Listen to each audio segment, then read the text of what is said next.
everyone. We're obviously folks going to start coming in, but welcome to a special live broadcast of Goose Chicks podcast, an all women led show focused on the band Goose and the jam band community, and also, of course, the amazing community that supports them. Tonight, we are going to be spending some time talking about Goose's historic 5-night run at the Capitol Theater.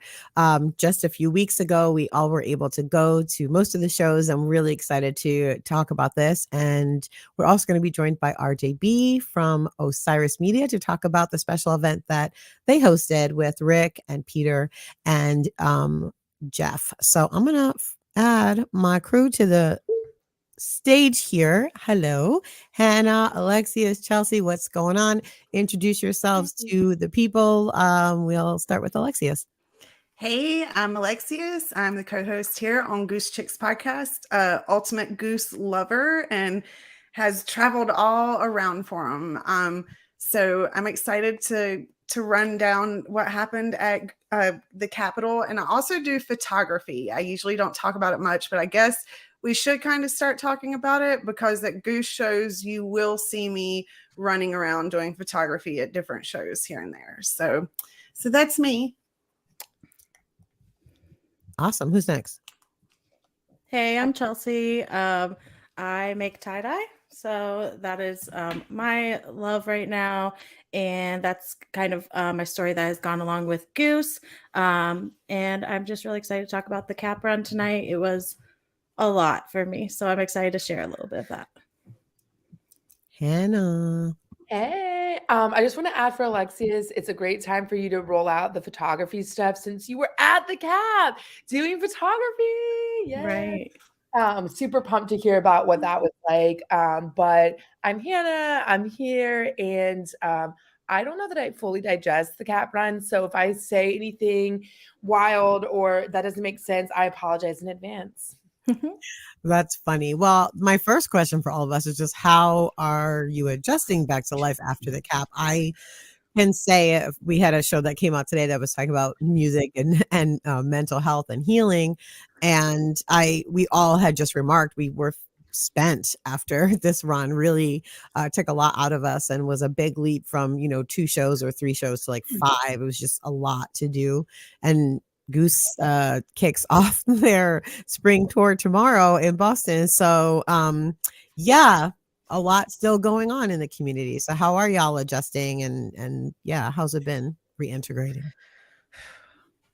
I don't know if I've actually like reintegrated because I have been just like sleeping and doing the things that I have to do to get through life, taking my children to school. And I'm kind of like a zombie. I'm still like a zombie. I still haven't gotten the sleep that I've needed, and but I'm cool with it because it was an amazing time and I'm still editing out the wazoo. Like, I'm going to be heading up with Leslie and Drew to the Philly shows, and I'll be in the back seat just editing. And thankfully, I'm not taking this weekend. I'm just going to be enjoying, and because sometimes you have to do that. You just don't need to do it all the time. You need to step back and enjoy the beauty of it. Enjoy the people. Yeah, and I don't want to gloss over when Alexia said she was shooting. She shot Friday night show.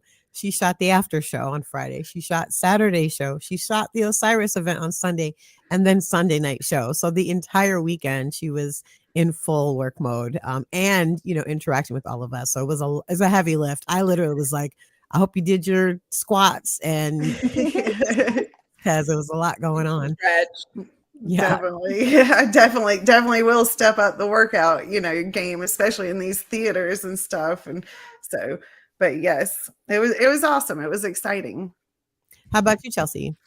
I've been doing a lot of reflecting since I've been back, just on, this run and how different it was for me. But I've also just been seeing a lot of live music since I've been back. I think I've been back like a week or I don't know how long has it been, but I've seen like 5 live shows and I'm going to see Lettuce tonight. So I'm also thankful that I have that, that community here in the Quad Cities. So shout out to my QC friends, where I'm able to have live music as part of my life all the time. So not so much adjusting back from like the live music scene, but more so spiritually and things like that. So Love it. Hannah, how about you? I know you're back teaching with your students, all the things. I got really sick. And so I actually canceled my office hours and my classes Wednesday, Thursday. And then Friday, I was slated to be a chaperone for glamping with college students. And I decided to do it. And that trip gave me life. I won't go into detail, but I just have to say I love my coastal students. They're amazing. And I was like it's the end of the semester. I'm ready to be on tour. I was just not feeling work and they gave me life. So I'm in a great place and I'm excited for Cleveland is my first show after the cap run. So I'm ready. Awesome. So that's a great segue because my next question was going to be, when is everyone seeing Goose next? As Alexius mentioned, we're heading tomorrow up to Philly for the Philly weekend shows, and also gonna hop over to Cleveland and see that show too, because I was like, it's 3 hours away. Why not? So I know that's the next up for Alexius and I. Chelsea, when will you be seeing Goose next? Not till Madison, April 13th. Oh, that's So right. yeah, It's like there's a gonna couple weeks. yeah, well, it is gonna come up fast, but there's a lot of shows in between there. So I feel a little FOMO, but it's gonna be a fun show with hometown friends with Leslie. And Madison's kind of like hometown shows for me. So I've seen a lot of live music up there. So it's good vibes and that'll be fun. I think that's going to be my 22nd show too. Ooh. So lucky number 22. Yeah. So Yes. I'm excited about that. Yeah. I love it. And Hannah, so Cleveland will be next for you, right? And you got a whole crew coming, I think, Yeah. right? So at the last minute, well, it was supposed to be me and my friend Martin, who he lives in that area. And then my friend Andy, who I did the cap run with, he's from that area. He was like, you know what? I'm just going to fly home, visit family for the weekend and go to Goose. And then our friend Tyler, his boss, was like, you know what? You should use some PTO. He was like, I guess we're all doing Cleveland Goose. So, Yay. yeah. I love it. Shout out to you, Kelsey. Yes, Ohio shows are very special. I mean, I think for sure for Goose, they spent a lot of time cultivating that, that market. And so this is the benefits and it's what reaps, all of that time that they spent there. I remember, Rick and Peter did that interview with Newport Folk Festival, and he talked about that. Like, we first started just going everywhere. And then we were like, wait, we should break markets specifically. And, we see Ohio has been really great for them, great fans, great shows, same with Colorado. So I think there's like a lot of special places for them already. I only see that growing as they start to tour and break into new markets. Although I will say it's been a little droughtful down here in the Carolinas. We got very spoiled last year, so hoping the winter brings us a few shows here and there in the Carolinas. I'm hopeful. Anyway. Speaking of Showhio, I have a true confession. Leslie might know this. I texted Drew today. Oh, I didn't. I was like, Drew, Leslie's husband. And so Columbus is my hometown. Love Columbus. That's where I got started in this scene. I've been really just rewatching shows and seeing Leslie and Drew in the front on the rail. I'm in early talks with Drew about meeting up early in Columbus and riding the rail. Ooh. I'm telling you to put that out in the universe so that you'll sort of hold me accountable and I'll actually potentially do it. Oh, if you texted Drew, it's a wrap. Like, he's very I feel like it's my hometown show. And I got pretty close on, what was it, Sunday night at the Cap. I was like maybe second or third row. So I'm just like feeling it. So yeah, Showhio. I love it. You definitely need to. You got super close on the rail at the Capitol, and I have pictures of you, and I can't wait to send them to you. And it just makes me so happy. And I'm like, look at Hannah, and she's up close to the rail. She thought she couldn't do this. Like, literally, as I'm editing, I'm sitting here having this entire conversation in my head about and you're just so happy. You've got your glasses on, and you're actually standing beside one of my really good friends, John Grunkier. And so I absolutely love him. So it was just really good vibes. I absolutely watched. There were some angels in our little area that night on Sunday night because we just had the coolest people next to us. We vibed with everyone. It was awesome. I was with Kelsey actually, and it was just amazing. So Shout out to Jive Lee Design. And I was with her in that same spot the night before. So shout out, Kelsey. Shout out indeed. Yes, Candace Foley's mentioning that we can see how they're focusing on the West, definitely developing that entire region and revisiting some places again and again, which is really great news. And shout out to all those West Coasters. Good for you that you get a lot of shows in this this fall run. It's fantastic. Yes, I'm yeah. excited for them. I literally got a message the other day and and I don't know why. I guess people think because we do this that that we have all the inside, things, and If only. if only, gosh, if only that would be awesome. But yeah, so he messaged me and he has been to, just a few shows and stuff. And I met him at the close to DC, and he's from DC, and he's like just so upset that Goose has not put DC on the list. And he's just like, why? He's like, what happened? He's like, why do they not like DC? Why has this happened? And I'm like, I was like, well, you can check out some podcast or some interviews that Rick's done. And, he talks about, developing different markets and being smart about it. And, and they've developed the Northeast market. And I was like, this is not anything from them. I was like, but now the West, they're kind of starting out there. And I was like, I said, dude, I know it. I know it's no fun. I was like, but North Carolina had a lot of sold out shows last year, and we still haven't gotten any love. I was like, Washington, you're not driving that far to see shows. I was like, it's gonna be okay, but and I also reminded him the most important thing that we all need to remember, and this is the most important, is that they are real live human beings. Like they need space, they need time, they are doing this, they're like machines. And the 5-day run was hard on all of us, and then they had extra things to do on top of it that they had to be there for. So and they have families, they have things going on also, and they're doing a lot of playing. But I think as for fans of us, it's really important for us to remember that they are real live human beings, that they are not just here for our entertainment, that we have to think about their mental well-being, their physical well-being, and and let's just please all think of them as human beings and not just our entertainment toys. We really love them all the way around. Yes, fully. I did want to give some stats that came across today about Rick's run at the Cap, because for those who don't know, Rick pretty much set up camp at the Cap after the run to sit in with several other bands, including Phil Lesh for his birthday, several shows. But Rick, his run, he played with 3 bands, 12 nights, 10 shows, 19 sets at 133 different songs.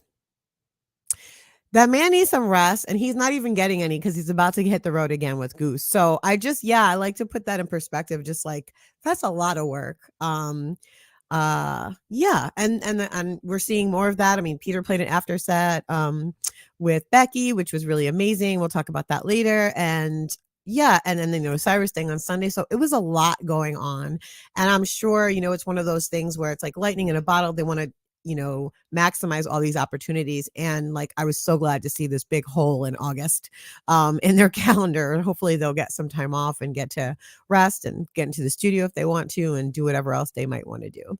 All right. So very brief, we're going to get into individual shows later, but I just was curious if you had a general, like brief description of your experience during the Cap run. Like how do you vocalize that? Someone's like, oh, how was it? Especially if they don't know about Goose or they're not, big fans.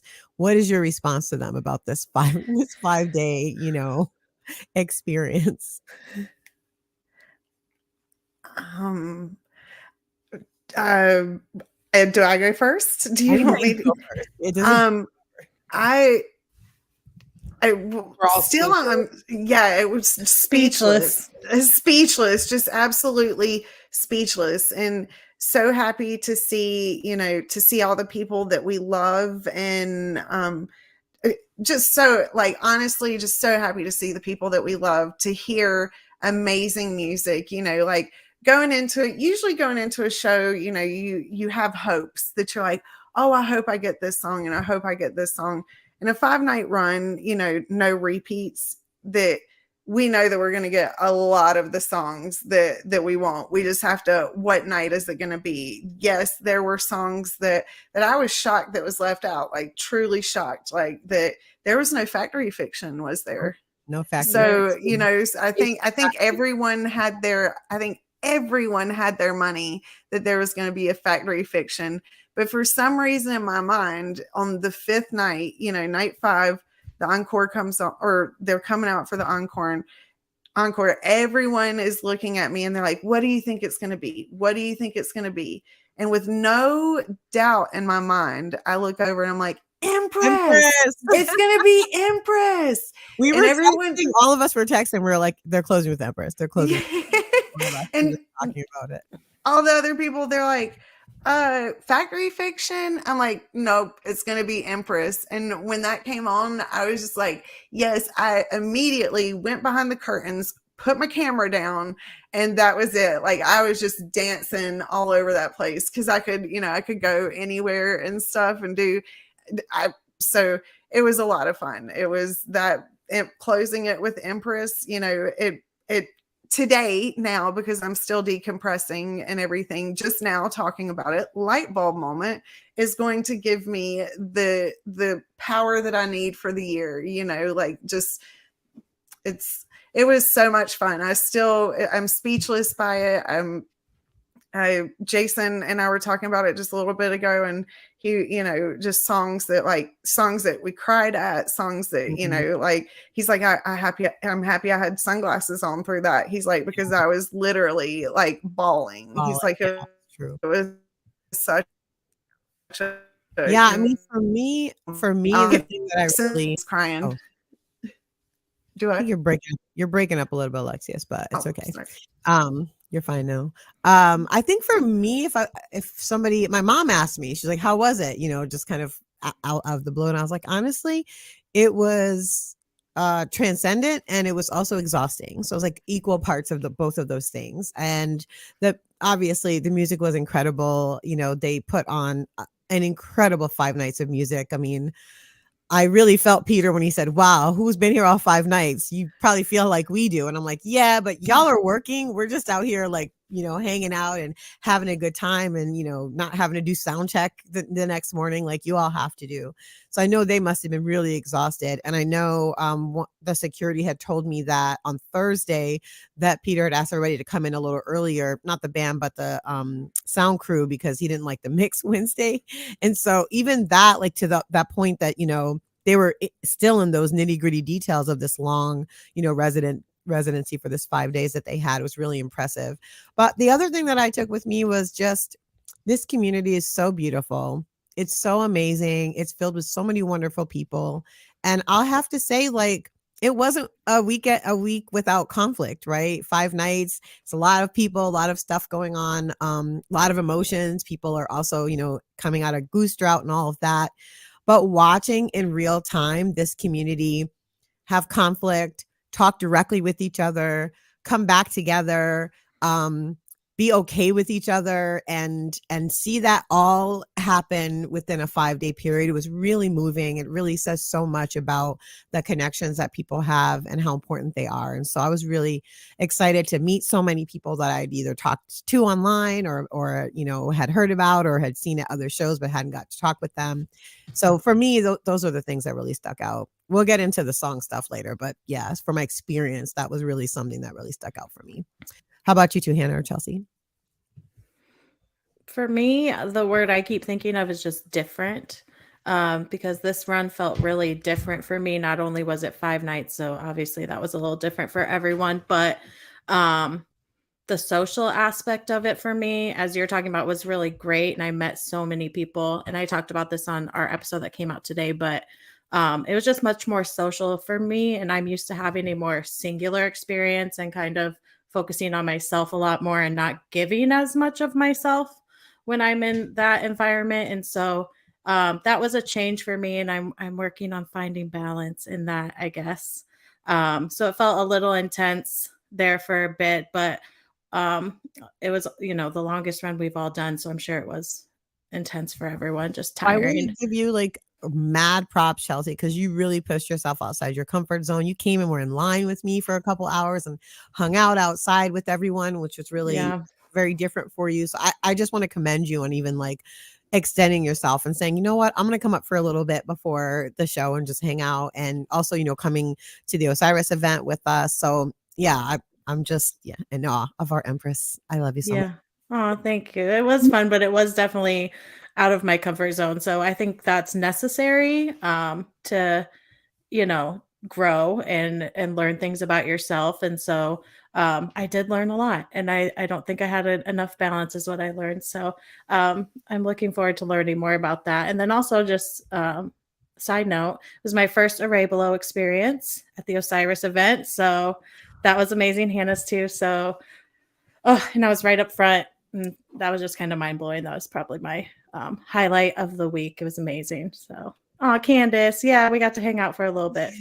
That was fun. That was like my first time kind of experiencing the like community aspect of it more, which is great. And there's so many amazing people, so many people I've only talked to online. So it was great to see them all in person. Yeah, it did feel like a family reunion, like just, oh, we're coming back together. Or how was summer? Like that kind of, it was that big, first day of school energy, which, as you all know, can be nerve wracking and also exciting. It's all at the same time. Hannah, I saw you.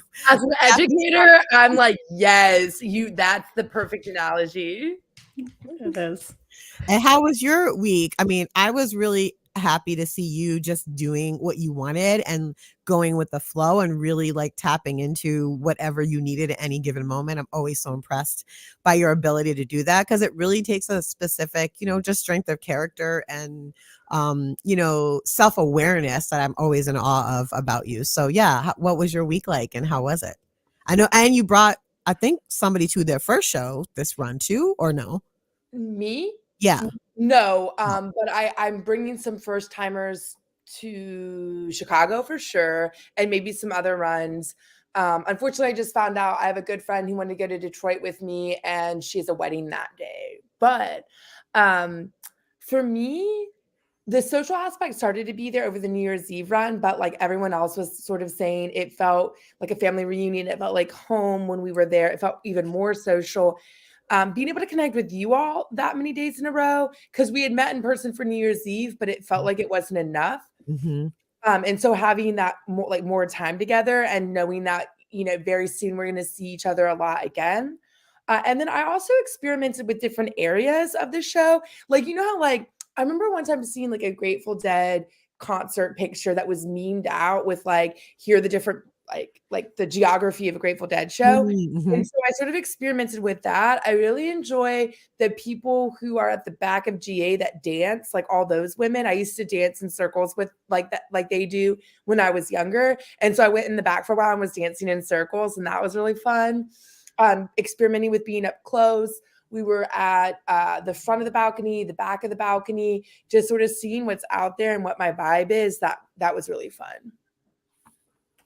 That's awesome. I also would say I hadn't been to the Cap Theater before. And I mean, as a venue, I don't know I haven't been to a better one of that size, like pretty much ever. It's really amazing. One, you can kind of feel the history in the building, which is one thing I think is really crucial. Also, the staff there is just, they've seen so much. They've gone to so many shows. So I really appreciated their experiences and talking with them. I'm always talking with staff. It's like my kink, I guess.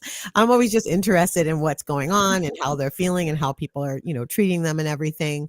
And so I got to talk with a bunch of them about their experiences. And the very last thing that happened before I left the theater, we were finishing and walking out, and one of the security guards that I had said hi to every night when I came in, he like knew my name and everything. He came running up to me and he was like, "Wow, Leslie, that was something.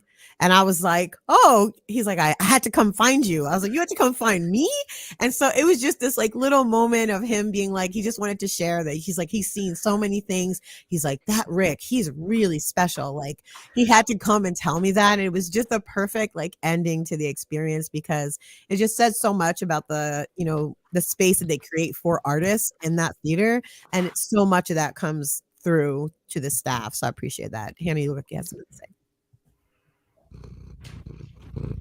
You're muted. Hold on.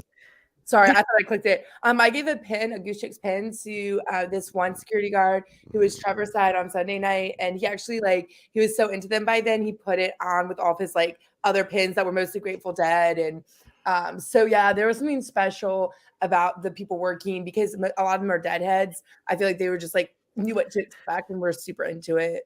Oh yeah.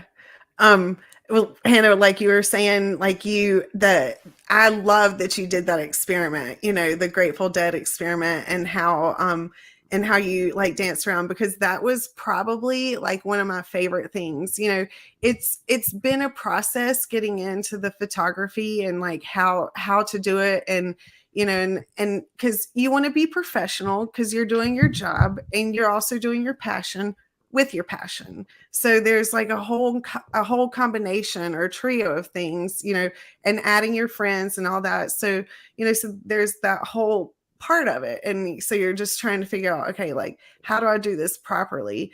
And so the thing that I have found about doing photography is I get to go everywhere and I get to go all over. I get to come into the pit. I get to go up to the very top. So I get to see all of my friends and I get to dance with all of them. And like, they'll always come and find me. Like if they see me coming by and they're like, I know you're working, but when you get a chance, we're just like right there, which makes it so much fun because, you know, when there are songs and like jams that you really want to get into and you feel like you've gotten, you know, so many good shots of this, you know, and because you never know until you're home looking at your computer big, you know, on the big screen and stuff. But, you know, you're just like, oh yeah. And definitely always taking time. So I love that you did that because that was probably like my favorite thing. Like I love the rail, always been a rail rider. But like the lights in the back, seeing everyone, like being able to hang out with everyone and stuff, that made it even that much more special because I literally got to spend time with every single person that I wanted to see. And even people that I hadn't met yet, that we had just met online, you know, and that was so much fun. Met a lot of fun people and so excited just to meet everyone. So I think you got the right idea on that, girlfriend. You got the right idea of going all over the place. And me and you are that type of way anyway. We kind of bop from place to place to place. We're a lot alike. We are. True. It's not just the red hair. No, it's not. It's not just the red hair. Yeah, shout out to David, another photographer. He says go everywhere, feel everything. And I also wanted to say hi to Darian. You're cool, girl. No problem being late. All right, so we do have a guest tonight. Our fearless leader over at Osiris Media. RJB is joining us, and RJ's background is in storytelling and communications. He channels his lifelong passion for music into the Helping Friendly podcast, which he co-founded in 2013. And as CEO of Osiris Media, RJ is responsible for leading and growing the network. I am going to bring him on right now. Hey, RJ, how are you? Good. Hey, everybody. Hey. Hey, We're thank you. so excited to have you here. Thanks for joining so us. much. I Thanks know for, you've got kids and you got a bunch of stuff going, so thanks for making a little space for us. Yeah, this evening. we're in between dinner and bedtime, so that's the phase of the day that we're at. Awesome. Well, as folks know, RJ and Marshall hosted an amazing music and conversation event during the Cap Run on the last day. It was really something super special. I wanted to start with just like, how did these events come about in the first place? Because obviously this isn't the first one y'all have done. You've been doing them for a while. And what was your overall goal? What did you and Tom think about as you conceived this, this concept? Yeah. It wasn't our first one. So I guess I always wanted to just combine like what we do podcast wise with live music. So I think December of 2021 2021. We had an event at the Ardmore Music Hall, and I just basically invited 4 musicians who Tom and I were friends with, like Mark Brownstein and Aaron Magner from the Disco Biscuits, and he brought his friend Anthony Kryzon, who played in the Spin Doctors, and our friend Charlie Hall, who's from the War on Drugs. And we just put it together, and we were like, what if we interview each of these people for 15 minutes, and we put together a house band that then they would each play with, and then there was like a big super jam at the end. So that was our first one that we did a couple of years ago, and everyone, this kind of happens every time, like people come up to me at the end and are like, this format is just awesome, like this combination of music and conversation is great. So that was our first, and we've done probably 10 or so since then. And yeah, we actually did something similar in January of 2020 with Rick, Peter, and Jeff, which was like, that was Jeff's first time. It was like the first time the 3 of them had played together publicly. So that was right before the pandemic. So that was the first one we did with these guys. So I love doing them. It's so much fun. What was the vibe like at that first one in 2020? Like, where was it, first of all? And then what was it like? It was at the Bell House in Brooklyn. It was part of the Brooklyn Podcast Festival. So it was technically like a, live podcast. And I think the capacity of the place was 250. And I think we had like 75 people there. It's pretty crazy. Wow. So, it was great. It was enough people, like we all had fun and it went well. But yeah, it was a different time. Do you find that because the musicians are able to play and talk to you, that there's something that happens there to sort of lower their guard a little bit, keep them in their comfort zone? What is? It feels like something special in that combination for folks. Yeah, I do think there's some, like, I think most musicians just like going up there and playing music, but I do think just like sitting at a table and talking into a microphone is harder. So I think keeping them like, they're in their comfort zone, but a little bit more open probably than if it was a normal interview. And I know, Leslie, you said afterwards that we like got a lot out of Rick, and I was basically every time that I'm doing this, I'm trying to make sure that like I'm just make sure that I'm trying to, provide value for the fans, and I like whenever we do this, I'm like, shit, I hope I don't ask bad questions, and I hope they actually answer them, because I'm always like, I just want it to be awesome for the people who paid money to get there, So I think this one went well, but I was worried that we weren't going to get enough out of Rick. So I thought, we all talk all the time. Rick is a man of few words and lots of songs, but I thought you did an amazing job of, asking questions that were really interesting and things that we did want to know about it, the origins of Silver Rising. I hadn't heard him talk about that before. That's really some juicy, like very, very compelling information, and just him kind of telling the story, like even knowing that there was at one point potentially a full EP about a werewolf. That to me is like the special things that you were able to kind of bring out and have him open up a little bit about, how a creative process starts, and then we end up with this fantastic, amazing song that they performed also in front of us. So I just really love that. I want to give some space to the other ladies if you had anything to add, since everybody was there. We all were in the house. Awesome. I just want to say, like, as a qualitative researcher who interviews people, sometimes knowing when not to talk and how to allow space for people, especially someone who maybe is more introverted and quiet, that can be really hard to do. And that really impressed me. And I think that's why we got some of the longer stories that we did. I just thought that was really cool. And I really appreciated that and like noticed that on sort of a professional nerdy level. Thanks for saying that. Yeah, I'm sorry that Hannah and Chelsea, that I did not call you out by name when I mentioned Leslie and Alexius, but no worries. So that was my bad. Yeah, like my background's in communications. So, and I think the whole interesting thing about communications is that it's really about listening. And I really have tried my whole career to like, just be a good listener. And I think that's the most important thing you can do in an interview, really, right? Like the talking is secondary. Yep. Absolutely. Chelsea, you were right up front. Full, right up there. I'm curious, this was your first time seeing a Ray Below, so you got a special treat in the talking and the singing. What was the event like for you? Well, this event was really right up my alley because we all know I love to talk about lyrics and things like that. So I was just like in awe. I was right up front and I was just kind of hanging on every word. And it was really cool to see how Peter and Rick bounce off of each other. Like, they have different perspectives, and bringing both of that out was really cool to see as well. And just seeing Arabelo play, man, I was like, why am I sleeping on Arabelo?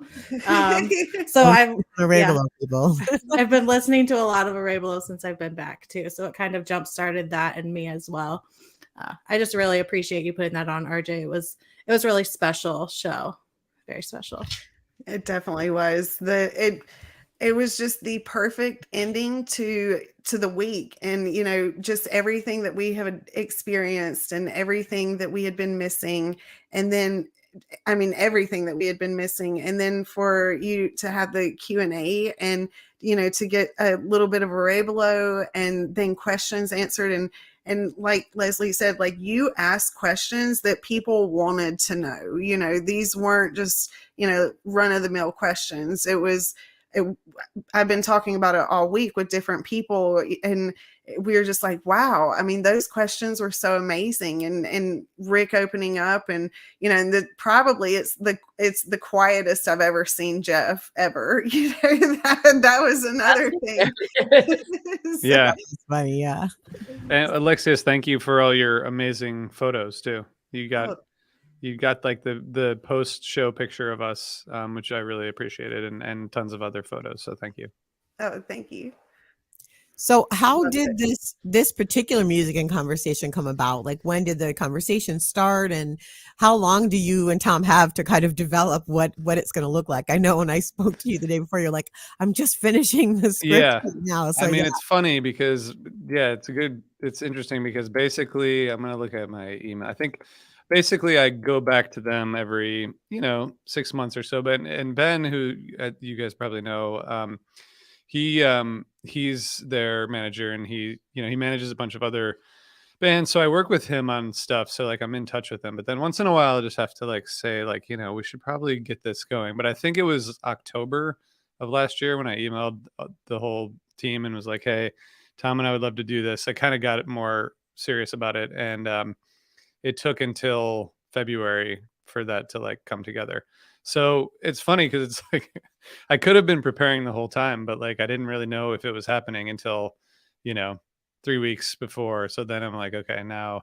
And I did ask the kind of social media crowd for questions because I wanted to integrate that. And we went back and forth on the songs a lot. I started with I think 15 songs, and then it was like we should probably get it down to 8, and then it ended up going down to 6. So I had to like give up these songs, and I was like, what did you give up? Please tell. I want to know that. What did you give up? I can tell you. I think I have the list here. Oh, I love it. Love it. So Your Ocean was probably the last to be cut. These are all for different reasons. Redbird, Butterflies,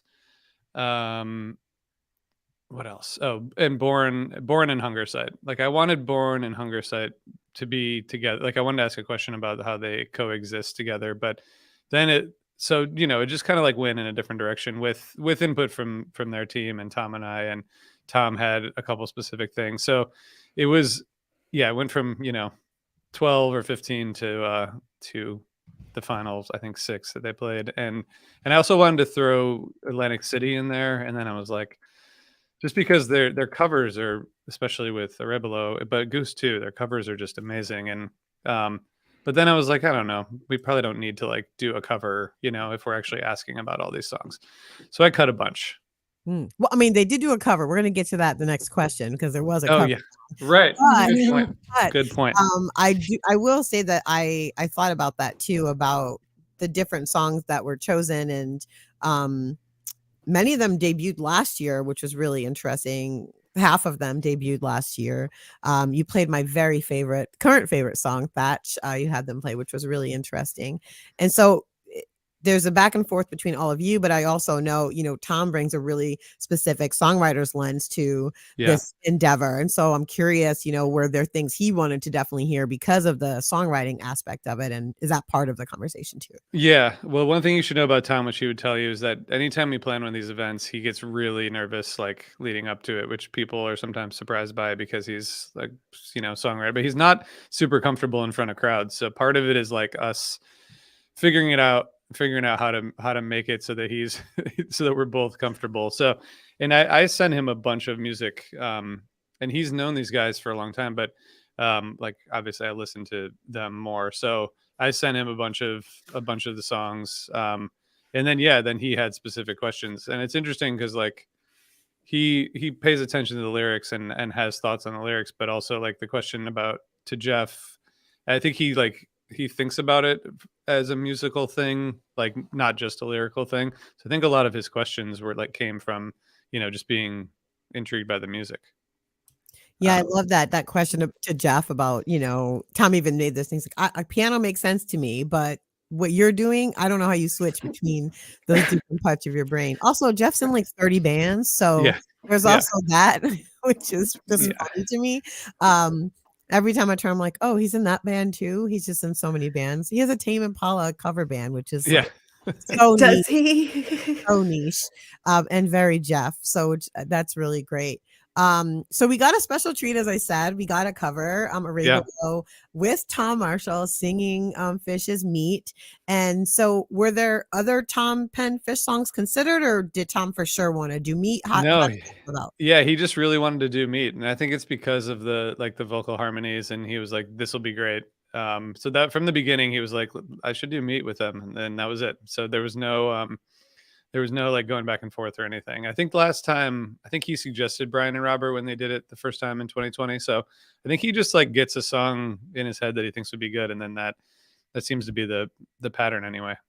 I love it. Peter was just like beaming during that. I mean, he's such a big Fish fan. So I just loved watching him, getting to sing with Tom and everything. It was just really, again, super, super special.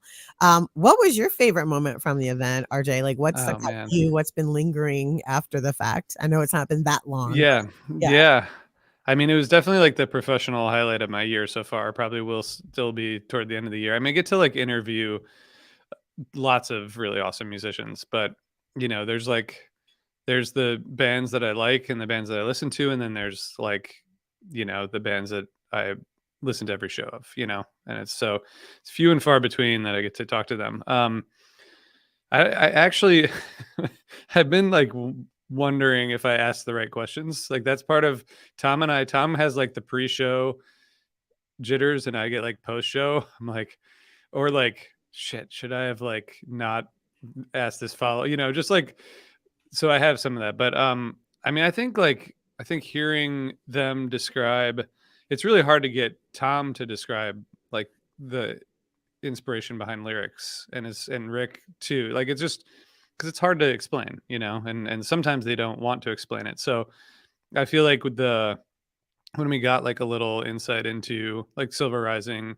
when Peter talked about Honeybee, like I think the crowd reactions to their answers is like, that's my favorite part, because that's like, and it also just like, it seemed like there was just like a lot of laughing, it was really funny, great. RJ. Like I laughed. Like everyone was laughing. I was really like, we were all laughing. Yeah, it was very funny. I don't think we intended it that way. It just sort of like that was the conversation, so that's what I'll remember the most, I think. Yeah, there was such good chemistry up there. And so that always leads to like moments where it's lighter, even if you're talking about heavier subjects or things like that, it kind of elevated the conversation. And I also think when people are laughing, like that also puts their guards down. I'm sure it made both of you much more comfortable. And so all of us were just like in it with y'all.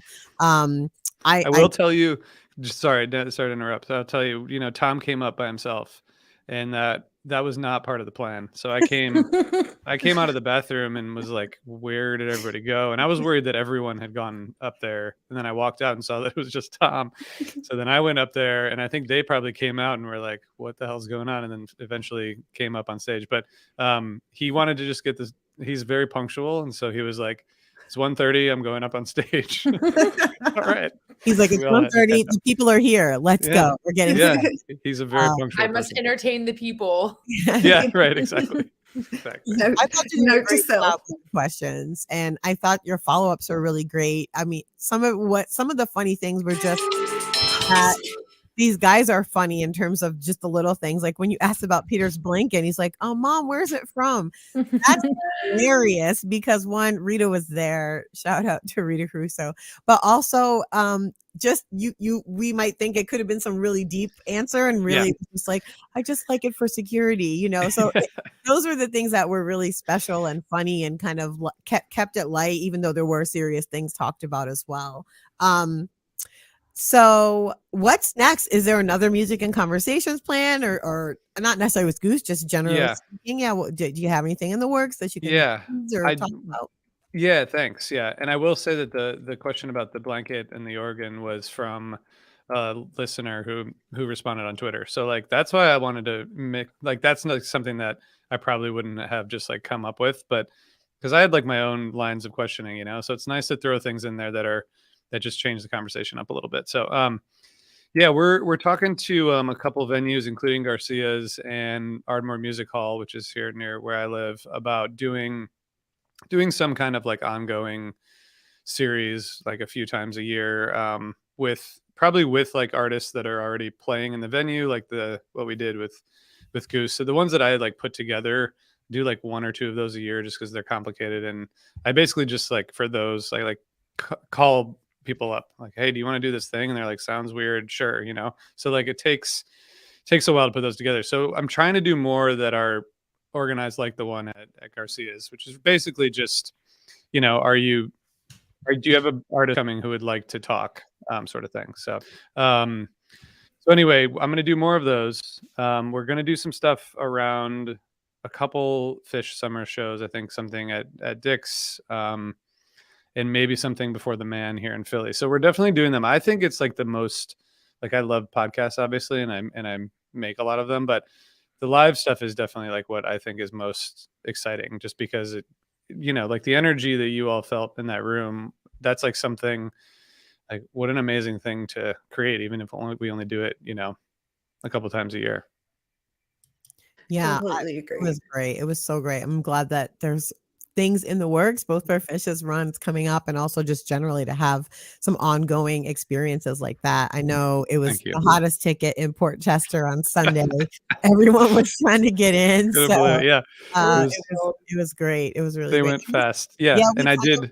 We were like in line in the VIP line, like waiting, you know, to get on the rail. Yeah. And the security came out and he's like, well, who's going inside? And the whole line was like, oh, that's us. We just like, no, that's awesome. Just like swooped around and just moved to the line to get into the shows. And then got back in line. And then got back in line after. So awesome. It was like, we just moved the party inside and you kept the vibes going. And it was like perfect segue. By the time we got back out, we were like, oh, it's like almost 4. It's almost time. Like we literally like, it changed the entire, you know, kind of atmosphere and energy outside. And I was glad you were able to come out and hang out with folks. Yeah, that was great. Thank you. It's a lot. And I did tell, like, I want to do this more frequently than every 3 years, at least with these guys. So maybe we'll do it again in a year if we can figure it out. So I want to keep doing those.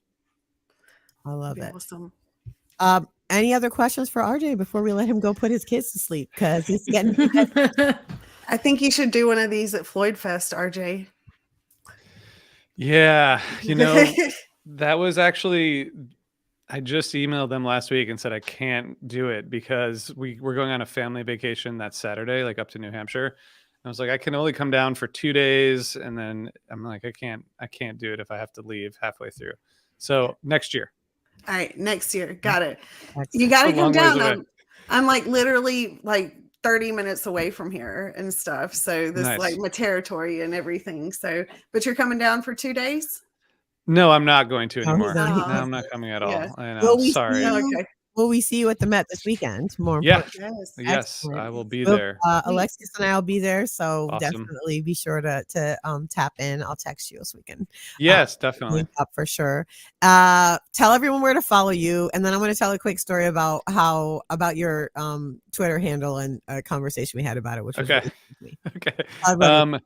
It's so I'm on Twitter at RJBE_2. And I think maybe RJB2 on Instagram. I think that's correct. So when I saw RJ's handle, I said, RJ, did somebody take RJB1 before you? I was so confused. And then you explained to me, please tell the people why it's RJB2. Yeah, I forgot about that. My dad and I have the same name. So I got the second, like the 2 letters. It should have been Junior, but they like gave me like Roman numerals. So like my name is Randall James B. the second. So everything is like 2 at the end. So that's why someone just asked me my email address and asked if 1 was taken. Yeah, because I'm Same always thing. assuming. I'm like, Yeah. I'm very territorial about my name. So anytime a new platform pops up, I like park myself on it. Like I Right. don't even remember half the time. So I was like, somebody took RJB1 before you. I was like angry for you. I was gonna That's go find awesome. them and figure out how to get you. Thank you for letting me tell that story. Well, thanks so much for joining us, RJ. Thanks for being so supportive of me, so supportive of the podcast. We really just can't thank you enough. It's just amazing. Of course. We're so thankful. Thank you all for Part all of the your Osiris amazing. family. Oh yeah, of course. I'm so glad it worked. And you all are putting out great content. So keep it up. It's fun. Thanks so much. Thanks, Thank RJ. We'll Thank talk to you, soon. RJ. Okay. Have a good night. Thanks everybody. We'll see you All this right, have a weekend. good night. All right. Yeah, see you this weekend. All Bye. right, bye. Oh my goodness. He's What so can we say? awesome. He's so great. I'm so glad. I was so excited to hear some of those details about like the planning process for that Q&A because it went so well. And I was like, how did all this come about? Like who picks the songs? How does it all work? So I love all that behind the scenes stuff. It was really fun. Thanks, RJ, for coming. Okay. I y'all. still kind of get like with the band, I don't get fangirl and stuff. And like, but RJ for some reason always like this past weekend with RJ and Tom, like, and me being like right in between them, like I was more nervous to be with them than I was, with the band, and stuff. I'm like, why am I more nervous to be with them than I am with the band? And so, but I love the human piece of like he was nervous about did he ask the right questions? Tom was nervous, like is it going to go well? So to me it's just again just showing so much humanity in folks that you may see on a screen or in front of you on a stage, and they're still human beings and they have all those feelings. And I'm glad that RJ is kind enough to share all that with us. It's great. Yeah. And yeah, he's awesome. He's really awesome. All right, y'all. It's time to start recapping the Cap Run. Are we ready? We're going to start talking about it. Now, I know a lot of other shows, they do like songs and they go through every set. We're not doing that here. One, we haven't had enough time to even do that. And 2, we just have a different approach and kind of want to talk about how we felt more about the shows and what different things were going on with us. So we're going to answer 4 questions for each of the each night. The first is where we each were in the house. The second is what was the jam of the night for each of us. When were we most moved during the show? And then if there was a special moment or experience that any of us had on any given night. So those are the kind of containers that we're going to hold this conversation in, and hopefully it'll be entertaining and you'll learn a little bit about how we experience shows. So we're going to start with night 1. Chelsea, Alexius, and I were there for the Wednesday night. I'll start and just say I was on the rail the first night, and I will just say I really expected them to ease into the 5 days. I don't know why, because I should know better, but my anticipation was like, oh, maybe they'll like open with Elizabeth and it'll like be a nice little like start to the week. And they didn't do that at all. So we'll get into what they did do. But where were you, Chelsea, that night, that first night in the house? I was like probably like 4 rows back in the middle, like right in front of Rick. I was with Alexius and her husband Jason, and some other friends, and I just went for it. And I usually hang back a little bit, so yeah, that was interesting for me. I felt very close. Yeah, it was really interesting vibes that night. It wasn't as crowded as the other nights because it was the first night, and things weren't quite as packed as they were the rest of the run. And we all also were trying to get into the vibe of being, being together and being at the shows. So Alexis, you and Jason and Chelsea were all together in the same space. Yeah. Yes, we were. That was yeah, that was the night that we didn't go all the way to the rail and stuff. We just hung back, and that was very I was not as the first night I was exhausted. I was just beyond exhausted, and and I just didn't want to take a exhausted vibe to the rail. So I was like, you know what? I love all my peeps up there. I'm going to stand back here, and I'm going to, because it doesn't, I was in the back where, where we could just sway, and, and it just wasn't like, as hardcore. And so it was just very enjoyable. So since we were so exhausted and stuff, it was just very enjoyable. And we were also just awestruck, like, what? Like, whoa, there's no, we just kept looking back and forth at each other. Like, are you serious? Like, what? He just came out the gate, and I mean, just full speed ahead. There was no slowing down. It was not like, and I know that he's played some shows, and I know that they had Okeechobee and when they went down to pits, playing in the sand and stuff, but still, I mean, just it, night one was definitely not as slow as I thought it was going to be. I thought it was going to be a lot slower, and it was just not that at all. Just side note, I think it's funny that you're like, yeah, I took it easy, hung back, and I'm like, I was so close, and we were in the same spot. So it's perspective, right? It's all about just note that. That's hilarious. I feel that. I mean, let's just say they took the stage in the middle of a jam. So just who even does that? Yeah. Your fave could never. Goose is the best. And so that was really amazing because they finished the jam that they ended at Okeechobee and didn't get to finish there, and just picked right up where they left off, which often I feel in runs they do all the time. I'll be like, oh, they just put pause. Like the next night, they just picked right back up where they left off. And so we got this little tail end of Electric Avenue, and then All I Need, and then the rest of the sets. So what was your jam of the night? Oh, Knitting by Darian is saying that the arrow is still unfinished from the cap run. So we'll see what happens in Boston. Get back up. So what was your jam of the night? I will start with mine. No doubt, Drive, and Drive Again. Oh, look, Candace is saying the same. That Drive was, I've listened to it at least 3 times. I just go and just listen to the Drive. I haven't listened to the whole night yet. I'm going to do that on the road tomorrow. But yeah, it was something special. I was just like, wow, they're on all cylinders, and we are in for a really amazing run, is what it told me. That they hit the pocket there. I was like, wow, I couldn't. It just blew my face back, literally. I was like, oh my gosh. Yeah, it was amazing. And Chelsea, I agree with the Drive. That's what I was going to say. I just love dancing to that song all the time, but in particular, that one was extra fun. And being with Alexius and Jason, like, I know we were all tired from traveling and stuff, and I know Jason was really tired, but as soon as that song came on, I like turned around and looked at him, and me and him both are like started dancing, and it was fun dancing together with them. So that got us going. Oh yeah. And Jason and Chelsea were so cute. Like they would just, it was so much fun. I had a blast. And what I meant by taking it easy was like, not like jumping up and down, because we were still all like, grooving and stuff and dancing. But my song of the night was Jive 2.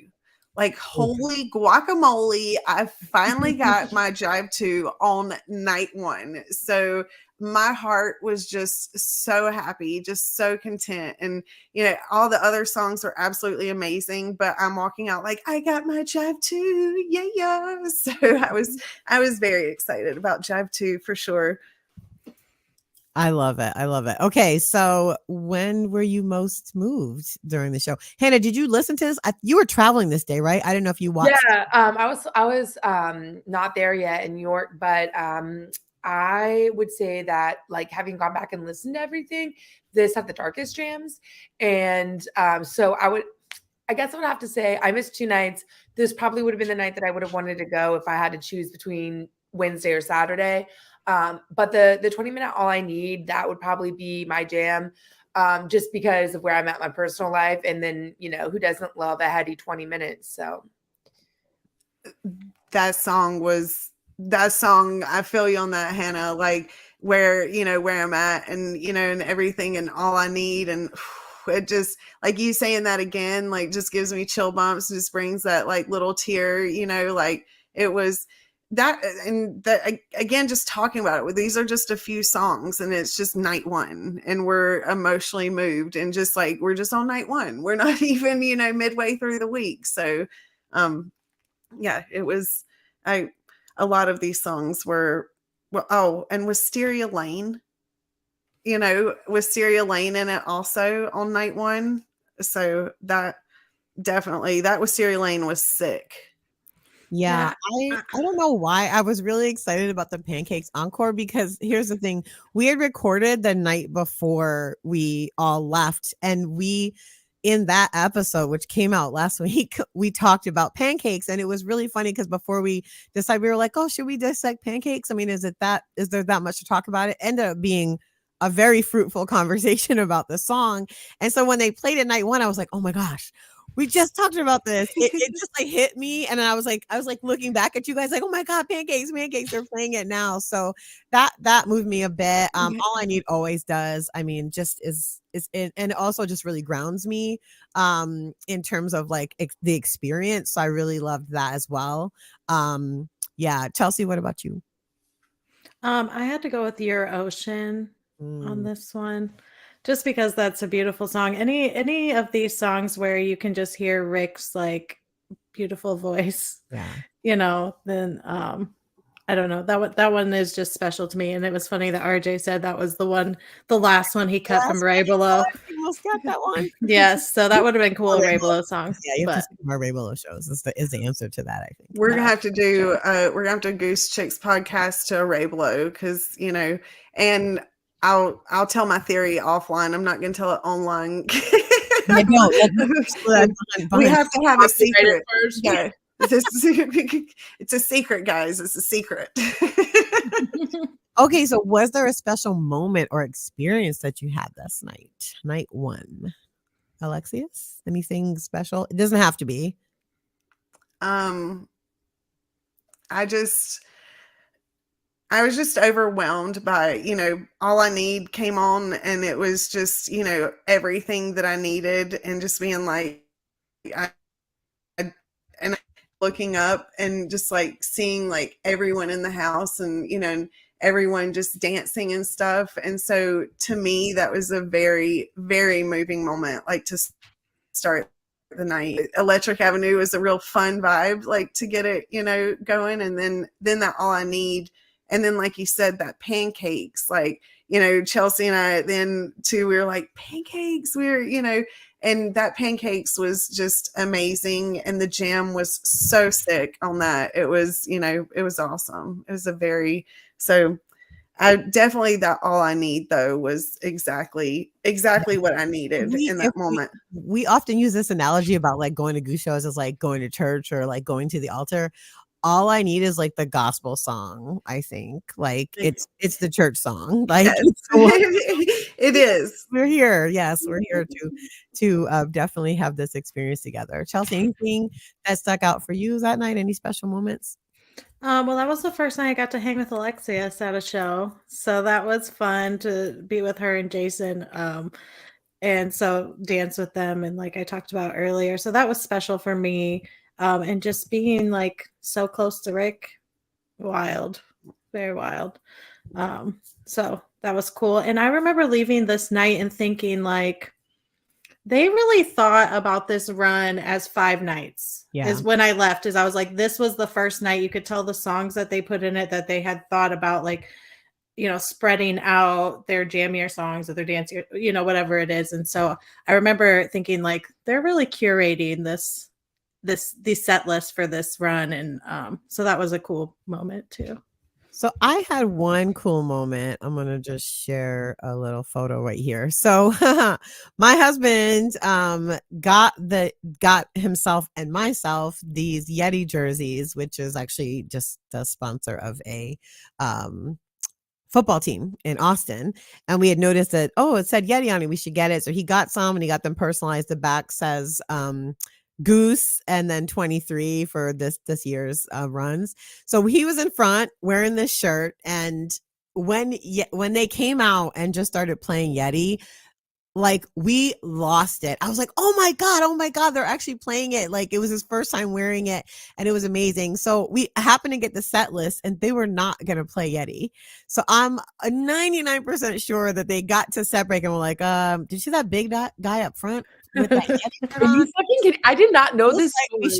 Feels like we should play Yeti. So you can see on the screen that they were going to, Bob Don was going to be the encore, and they pushed Pancakes down and they slotted Yeti into the second set. So we were really just like, especially once we got the set list, it was like, oh my God, wait, did you like manifest the Yeti? This is amazing. He manifested the Yeti. So we were excited about that, and that was pretty cool. So shout out to Drew. And Drew's the coolest person. also, I couldn't wear my jersey then after. So I was like all pissed off. I was going to wear it like, I don't know, one of the other nights later. I'm like, now I feel like you already manifested it with the shirt. I'm not going to just wear it out here now. So I'll save it. You'll see it out some other show in Spring Tour, but I didn't wear it up there. But yeah, that was kind of a special moment between him and I, and it was pretty funny. All right. Thursday is upon us. We are on night 2 of this amazing run. And where was everyone in the house? I was on the rail night 2. Yes, I was on the rail night 2. Slightly Peter's side. So just a little bit off to Peter's side. Where were you, Chelsea? I was Trev's side, like probably 1 or 2 rows back behind Alexius. And I was rocking my Knitting by Darian beanie, Trevor side, forever side, that night too. So that was a lot of fun. I was like, I can't go Pete side. My beanie says Trevor side, forever side, guys. Like I can't do this. There's rules to this. I love it. So I definitely stayed Trev's side that night. And so Hannah, you finally got into town that day. I remember you were like, the train's almost here. You were like keeping us, abreast of where you were. I was so nervous about taking the commuter train. I was like convinced we weren't going to get there in time. And then we were there early. Shout out to Andy, who I don't think has ever been early for anything in his life. Thank you, Andy. Love you, Andy. Yeah, Andy. We love Andy. Before we leave, I have to tell you the very special Andy story that happened on Sunday night. It's very special and it involves someone from the band, but forgot about that. Chelsea knows. Just stick around, folks. There's more to come. Stick around. But I think the fun thing that happened to me on Thursday night and sort of set a precedent of like, this is home, this is family, is we're walking by people who are, because we were there a little early. So like Shakedown Street or whatever was like sort of happening a little bit. And this girl was selling shirts and she yells at me, "Hey, I like your hat." And I was like, "Oh, thanks. My friend Kelsey made it." And she's like, "Yeah, Jive Lee Design." And she like knew who made my hat, which was the Queen of the Afterglow hat. Like she knew who made it. She knew her name. Like they're friends, we're friends. It was just like a really cool moment of like, yes, like these are my people. And so that was my favorite thing Thursday. Love it. And where were you sitting, Hannah? Where were you and Andy at? We were in the front Peter's side balcony. Balcony or the lows? You were in the front, right? No, we were in the balcony. Balcony. Okay. Excellent. Chelsea, you said you were Trevor's side. Alexius, you were on the rail Trevor's side, correct? Yes, I was. Rail Trevor side. Yes. Always. That's my spot. The Trevor fam. Trevor fam's the best. What was your jam of the night? That one I have to look back at the set list and what's happening. My jam of the night would be the best jam of the night was Madhavan, but Centerman was,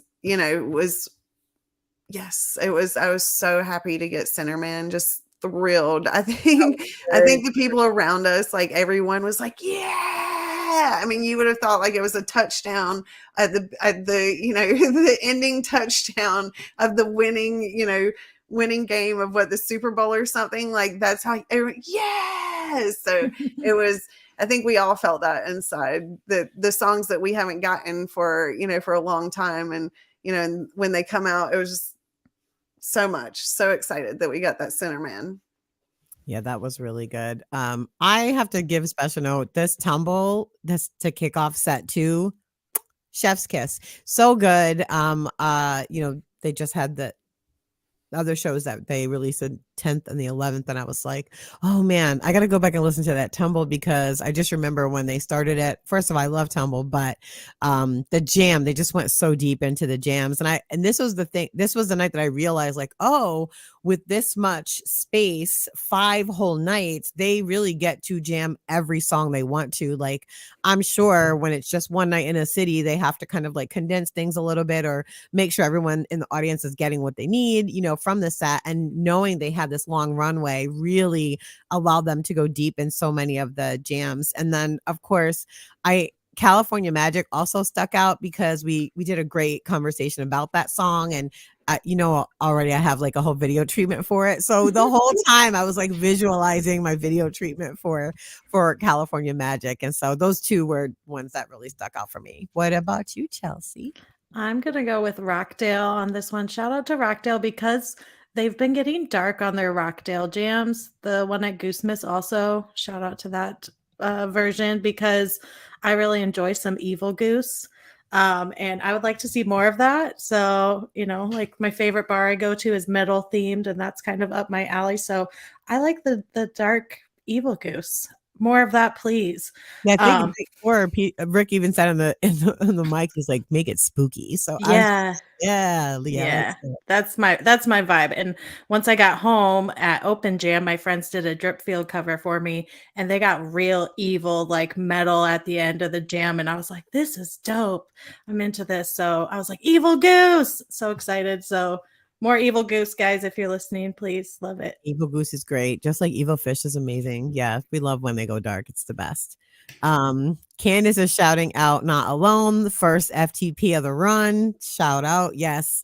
Very yeah, really special.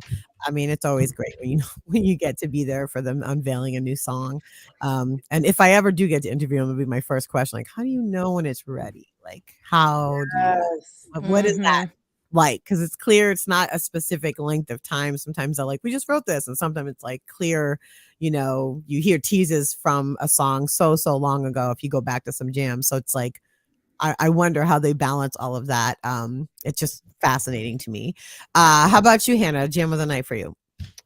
I mean, my sister just posted "Love California Magic," which like we definitely love that song, and it makes us think of our dad, because he's always loved California and lives there now. But the Not Alone was my favorite FTP of the run. So and I'm excited because it's like kind of more indie, right? And so like indie rock. And so I'm excited for some of the things they're gonna do. Like I was looking over the Railbird Fest, and Jenny Lewis is going to be there, and she's like very like indie rock, high school years for me. And so I'm just like, are they gonna like jam with her? Like that would be sick, so yeah, that would be great. I love Jenny Lewis. Shout out. Yeah, so I'm gonna listen to that tomorrow. Yeah, so good. She's a ginger too, if you guys don't know. Yeah, she's great. Okay, when were you most moved during the evening? When were you most moved? Night 2. I'm gonna say Centerman, because it was my favorite jam, but I did really feel so much emotion as Rick was just laying into the lyrics, and just so I find it to be a very vulnerable song when he sings it, and so I always just like really get into my own feelings as well. And of course it's a Nina Simone cover, so I love it anyways, but that was really that moved me a lot, and just a lot of feeling in it. And then I will say about Not Alone, I really love Rick writing songs that have Peter on guitar. I don't know, I just thought it was just really cool. And so that stuck out to me too. I was like, oh, It's a new song, and Peter's on guitar. Like, that's really cool. So I like that too. How about you, Chelsea? I am going with Not Alone on this one. There was something really special about hearing that song for the first time, and um just the chorus part of Not Alone. I don't care if it's the first time you heard it, it just hits you. So that one was really special. I know in our last episode, I was really all about Feel It Now as a first time played, which I really am, but Not Alone is really good too. And it was a special moment. So, Yeah. Alexius, Hannah, how about y'all? Not Alone was really good, and that was it. Again, it's just like I just feel like telekinesis with these guys, like, you know, just, and I know that it's, I don't know, it's just like, you know, that song was another song that I needed, and it was just like, it was just a very good day, a very good week at church, definitely. You know, it was just like everything that I needed, you know, just to start back up, you know, after that winter drought and the goose drought and stuff. It just is like that they were just like blossoming a flower, just as we, you know, it was just like slowly opening and, you know, and coming. And by the end of the night, just fully, I mean, by the end of the 5 days, just fully blossom. So, you know, at this time it's, you know, we're getting, I know that's a weird analysis or a weird, you know. Great analogy. I think that's spot on, especially, you know, we like echo in here. So it's Yeah. analogy. I did want to also just shout out what I've been dubbing Reborn, which was this double time born that they played this night. I was not ready because the thing is, Rick started the regular Born, and I turned to go, oh, it's Born. And then they started playing it fast. I go, wait, is it? I was like second guessing myself, even though I knew it was Born. And so, yeah, that was something special. You know, first time they played it at that tempo. And I also laughed because Jeff frequently argues with people on Twitter about BPMs of songs. And so I was just like, haha, this one, he'll have to change his answer for this one. But yeah, that was special too. What about you, Hannah? Any things that really moved you in this one? I think just for me that night, we had sort of a potentially negative experience be diverted by this guy who worked there. He was security, and he reminded me of my dad.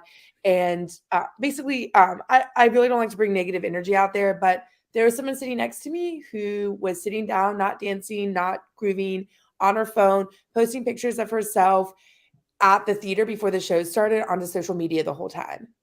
That's just not my jam. Like, I'm notorious for being like, oh, I forgot to have my phone out the entire night and I have no pictures at shows. Like, that's just me. That's one of the reasons why I really like Peter's thing about like phones down and all that. But this guy who worked there was like, yeah, sorry you have to sit next to her, and just like you know, he's been to some epic shows, some epic dead shows in his life, and like he just kept coming up and like whispering little jokes about the situation to me, and I was just like, the universe is giving me what I need to like not have a negative experience by someone who just completely does shows the opposite of me. And he was just, oh, I loved him so much. And I asked him at set break, I was like, talk either set break or before the encore. I asked him what he thought, and he was like, oh yeah, like he's great. And I want to say he even saw Rick play, but when he had done one of the Capitol shows with Phil or whatever before. And so he was really into it, and it was really good vibes. And then that woman left at set break, and there was this other guy next to us, and he was like grooving out and dancing and stuff. So it was special because it felt like that's what the Goose community gives you, is what you need. Excellent. I love it. The only thing I would add is that this was the first night of the run that we were all together. And so we got to hang out. We spent a lot of time in the ladies' room. I was going to say bathroom meetup was my highlight. Highlight. We were there before the show and at set break. We went after. Just getting to spend so much time with the four of us. It's so magical, and it was so great. And we were so funny. We took some pictures, and then we took some pictures at set break, and we're like, well, these are just for us. And then I sent them to all of us, and we're like, wait, we like the set break pics. Really funny. We were like, you know, checking ourselves, which was really funny. So I have a little surprise for everybody. Well, wait, let me bring the special guest out. Hold on, let me add her in here. Hey, Becky. What? What's going Oh my on? gosh. Listen, Hi. I didn't tell anyone Becky was coming, but she was kind enough to say she might jump on and say hello with us. And you are right on time, my friend, because we are about to talk about night 3, Friday the 10th, which is definitely exactly what we wanted you here to talk about. So yeah, Becky, just say hi to everybody and let them know that Rivka Ruth is in the house. I'm so excited to see you again. Oh my gosh. Thank you, Leslie. First of all of you guys for having me. So cool to speak to every one of you. Yes, so I'm so excited. excited you're here. So we'll talk about the set, but since you're here, let's definitely get into the amazingness that is Rivka Ruth and Space Panther. We got to witness the first debut of y'all, you and Peter playing together. And so I just want to start, like, how did it feel? What was it like, just putting it out there? The crowd was pumping. Like when I was leaving, the crowd had moved through the entire vestibule and the lobby of the Cap. And I said to Drew, I was like, you keep going because this is about to be the end of the actual event itself. So yeah, what was it like? Oh, that's crazy. I didn't know that happened. Yeah. Oh my gosh. Oh yeah. Yeah, it was wild. I thought that I would see the end of my boyfriend's show, and then I was like, all right, like I'll just start playing like 2 minutes later. And then I saw freaking Jimmy Fallon on my boyfriend's show. And I was like, this is crazy. Like I was in the this is crazy camp. I don't know if y'all were as well, but Definitely. it was nutty. Like I knew that there was a possibility that maybe that would happen, but he absolutely knocked it out of the park. So then when it came time for our thing, I was like, okay, well, I'm definitely not Jimmy Fallon. Like nothing will top Jimmy Fallon. And so I think that since he had such a like presence on stage, it brought this sort of maybe like calmness where I was like, okay, like I can just like do my own thing and take up space in my own way, which is like so different from that. So I was like, all right, cool. Like the energy's high. Like, let's just like get it going. Like, let's fucking go. Fucking go. Yeah. Oh, the energy was awesome. Everyone was ready to go. Like, just, I think everyone was ready to go before Jimmy Fallon. And, and then it just like, just moved. It was insane even trying to get into, it was insane. It was insane. People watching from the doors and from out there and just like waiting, hoping that people were going to leave and stuff so that they could get in. And it was a lot of fun. I definitely was just like, this is my jam, since I lived in Europe and lived in El Salvador and, for years, it just, a lot of electronic music is over there and it's a lot of, dancing. And so I was like, oh, this is everything I need. Goose. And then Rivka, I was like, oh, this is awesome. So Perfect Friday. I have a true confession. I spent an outrageous sum of money for a Friday ticket. Chelsea knows how much. Don't tell anyone. Because I wanted to go to the DJ set so bad. Like I have a lot of friends who are DJs. Saturday night I went clubbing in Brooklyn because our friend of a friend was DJing. Like I love that dynamic. And it was so crowded. I was like, we are never going to get in. And me and my friend Andy took the commuter train back to Manhattan because we didn't think we would be able to get in. Like the line was really intense. People were trying to rush it. Like the security had to like step up. Like it was, yeah, it was. So I just love that for you guys. Like that's amazing. Kudos to you. I hope I get to see you DJ another time. But it was wild for sure. I think that first of all, like this was the first time that we had done that. And there was like, obviously we were like, okay, well, hopefully people are excited about this collaboration, but what we didn't anticipate was gravity and like just the gravitational pull of when one music ends and then like another music at 125 BPM starts. Like that is just water trickling out of the faucet, So I think that, there are things that, it's hard to avoid when the exit is adjacent to the after party. And it's hard, I hope that everyone got a glimpse of what was going on. But yeah, I wish I was like, I wish I had another set of eyes or hands, but I couldn't. I would No, like I mean, see it. you were you were working up there. It was a lot. It was a lot going on up there, and also the soundboards are up, so anybody who missed it can listen to the whole Yes. thing right now. Check Yes. out "Hey, my name is Becky" on IG. Go right to her bio, and you can get the link to the SoundCloud. Shout out to Peter for getting the boards up so quick. So awesome, amazing. Oh, thank What you, was your Peter. favorite part of the set, Becky? What was your favorite part of the set? I mean, first of all, I think like the strong crowd response, not just like for me, like the numbers is one thing, like that's cool, obviously, to have a lot of people there, but I think like from my own experience of going to DJ sets, when the crowd is really emotionally involved in the DJ set, like that is actually more powerful than just having a lot of people like, you know, maybe like on their phones or like just like chit-chatting, you know, like when you're really invested. And so for me, hearing like vocally, like when there was a moment of appreciation and response, yeah, that was really neat to hear, because having a deeper connection with the audience is just something that I think every artist really strives for. And I think your chemistry with Peter, I mean, obviously it's wonderful because you're together, That but was spicy. musical, yeah, like just watching all of that, even the little bit that I saw, I was like, oh, okay, they're like getting into it. Like, I love it. So that was really awesome to see. And just, I think just like you could feel the love like beaming from the stage out to the audience. And that's really special. Such a, lightning in a bottle kind of experience for folks. So thanks for sharing that, because it's really amazing. I mean, I wish we had practiced chemistry more.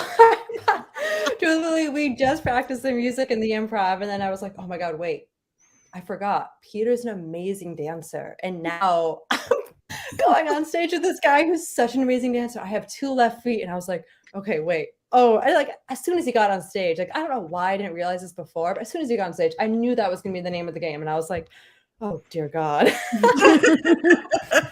I'm glad you saw it as chemistry. You didn't seem like you were a bad dancer at all. Oh, it was fun. It was amazing. Yeah.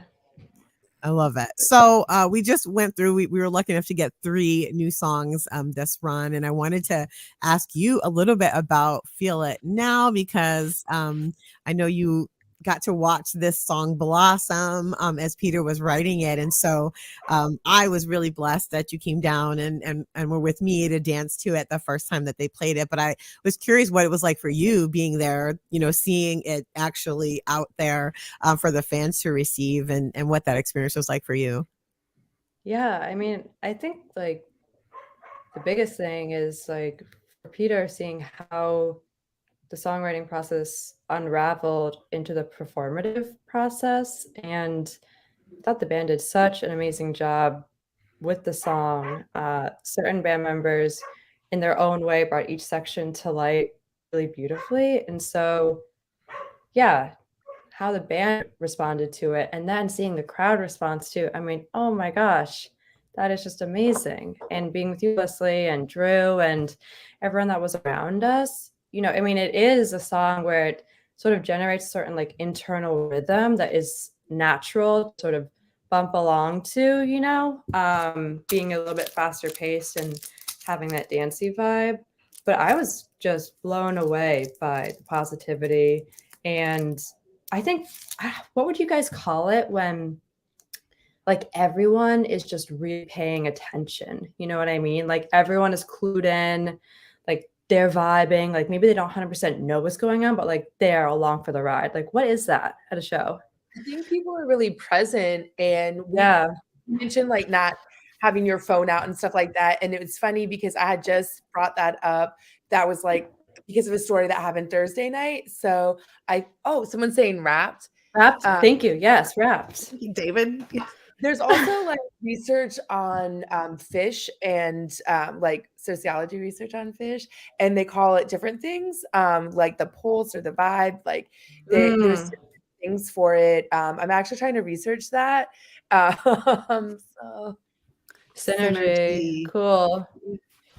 Yeah, the pulse. I mean, it was a strong pulse, which I think can be worrisome for the artist. You know, what is the response going to be when people don't automatically know the lyrics or the notes to sing along to? But the pulse was there. My God. Yeah, the pulse was there. It was so dancey immediately. I also think that, you know, a lot of us were talking about how many fresh songs we were going to get in the run. And so we also, I think, as a community of fans of Goose, we love being there for first time plays. And so that attention that you notice is like us being like, oh, we haven't heard this yet. Like, what is it? Like, you know, we're there to soak it up and experience it. And also there's just this fun component of, now we've heard it one time, what's it going to sound like the next time we hear it, you know, and Yeah. seeing a song evolve and seeing, you know, to me, it's always so, the thing people kept telling me over and over again was like, that song has so much potential. Like, we cannot wait for them to keep playing it and keep honing it in and keep, you know, extending the jam and what it's going to turn into. And so I think a lot of that energy was there where we were all like, oh man, this is going to be like a really, really good song to get to hear over and over again. And so that's how I was feeling. I was just like in it, like really in the moment with it. And it was just so fun. So fun. I like to watch all the musicians when a new song comes, and I like to see what energy that they're all, you know, that they're giving through the song and how that they feel through it. And, you know, and to watch it grow and to see, you can kind of tell which ones like really vibe with it and which ones it's really special with. And maybe just to me, and I just like to see how it grows and how each one of them evolve with it, and then find out the story, you know, later behind it. But it's just so cool to see, to watch each one of them when a new song comes on and just vibe and see which one's getting, you know, which one's vibing with it the most, and how they're all. And some of them like will be worried and stuff, but that song was just, everyone was just so just in it, and just the whole room, it just, the energy, the vibe, that I don't even know the word for it, you know, it was really awesome. Yeah, and I think that, I mean, correct me if I'm wrong, but sometimes when I go to other shows, I feel as though there are certain fans that are wrapped, they're feeling the pulse, like they have this strong connection with the band, but it's not a larger group within the concert space. And then I go back to Goose shows and I'm just blown away each time by not only how tapped into the music the musicians are, but also how tapped in the fans are. It's like a participatory experience. So I don't know if you guys can comment on that for the new material. Yeah, it is. I think we're always just kind of like jonesing for new material anyways. And so, you know, as much as we love all the songs, we all have our favorites. We love all the songs they play. Like the ability and just the knowledge that we're going to get new stuff from them is really exciting. It's one of the things that makes them so special, is that in 2020 they played 22 new songs last year. I mean, bands don't do that, right? So, and we're not even at the end of March and we've got 3 new ones this year already. So for us, Absolutely. it's kind of like, it's part of the experience of Goose, is like that they're continually writing, they're continually experimenting with things, they're continually working together, and we just appreciate being able to witness all of that, and what it feels like to kind of be there as they, you know, birth new creative endeavors right in front of us. And that's why I know everyone was so excited about your set, because it was like, oh, another like layer to see Peter doing something else and seeing you out there doing something with him. Like, it just, again, was just another piece of artistry that we got to kind of witness and be there for. And it's really special. I just know all of us just get so excited for anytime there's a first time play. It's like, yes, I was there for it, and we get to see it. So I think for all of us, it's just really exciting, because they've made it exciting to expect new songs, and that they're so gracious to share them with us so quickly and so often. You know, so many bands are very closed about new songs. They'll hold them for whatever, an album, for this, for that. And Goose is so generous. And so that, I think, is a lot that you'll see from the fans, of just us being really grateful that they're even blessing us with all these new songs all the time. And it's just really special. So I don't know, that's Absolutely. my take. Yeah. Okay. We're not going to keep you too much longer, Becky. Go ahead, Alex. Oh no, go ahead. I was No, just I gonna was just say, going is to ask if there was what's up next for Rivka Ruth, and will we see her out anytime soon? Are there plans? Are you thinking about it? Obviously, I don't expect you to have like dates and locations, but yeah, just how are you feeling after it? Is it something you're going to continue to do? And yeah, I know you've been DJing for a while, and everybody should definitely go and listen to our conversation with Becky that we posted the day that this show debuted. It's really great, and you get to hear some more about Becky's experiences. But yeah, just what was it like, and are we going to see Rivka out in these streets soon? Yeah, I mean, first of all, I have to extend a huge, huge thank you to the Goose management and Goose crew team that helped set up this event first and foremost, because they went super out of their way to organize this, set it up, work with the relations at the CAP, at Garcia's. And then we had team members on the Goose crew who took time out of their super busy 5-day schedule, busting their ass to, help us with the setting up, with the taking down, and just generally getting Peter there safely after the show, which was bananas. So Yeah, I see. yes, Marion posted that security practically had to carry Peter to the stage because of that packed. So yeah, I didn't. It didn't yeah. come in my head right. Like I saw like them like rushing him off, and and I'm getting my camera in the bag and like rushing that way. And then when I get to the front, I was like, oh my gosh, Peter had to go through this. How did they get Peter through this? And There was a lot of, I mean, we were trying to go outside, and then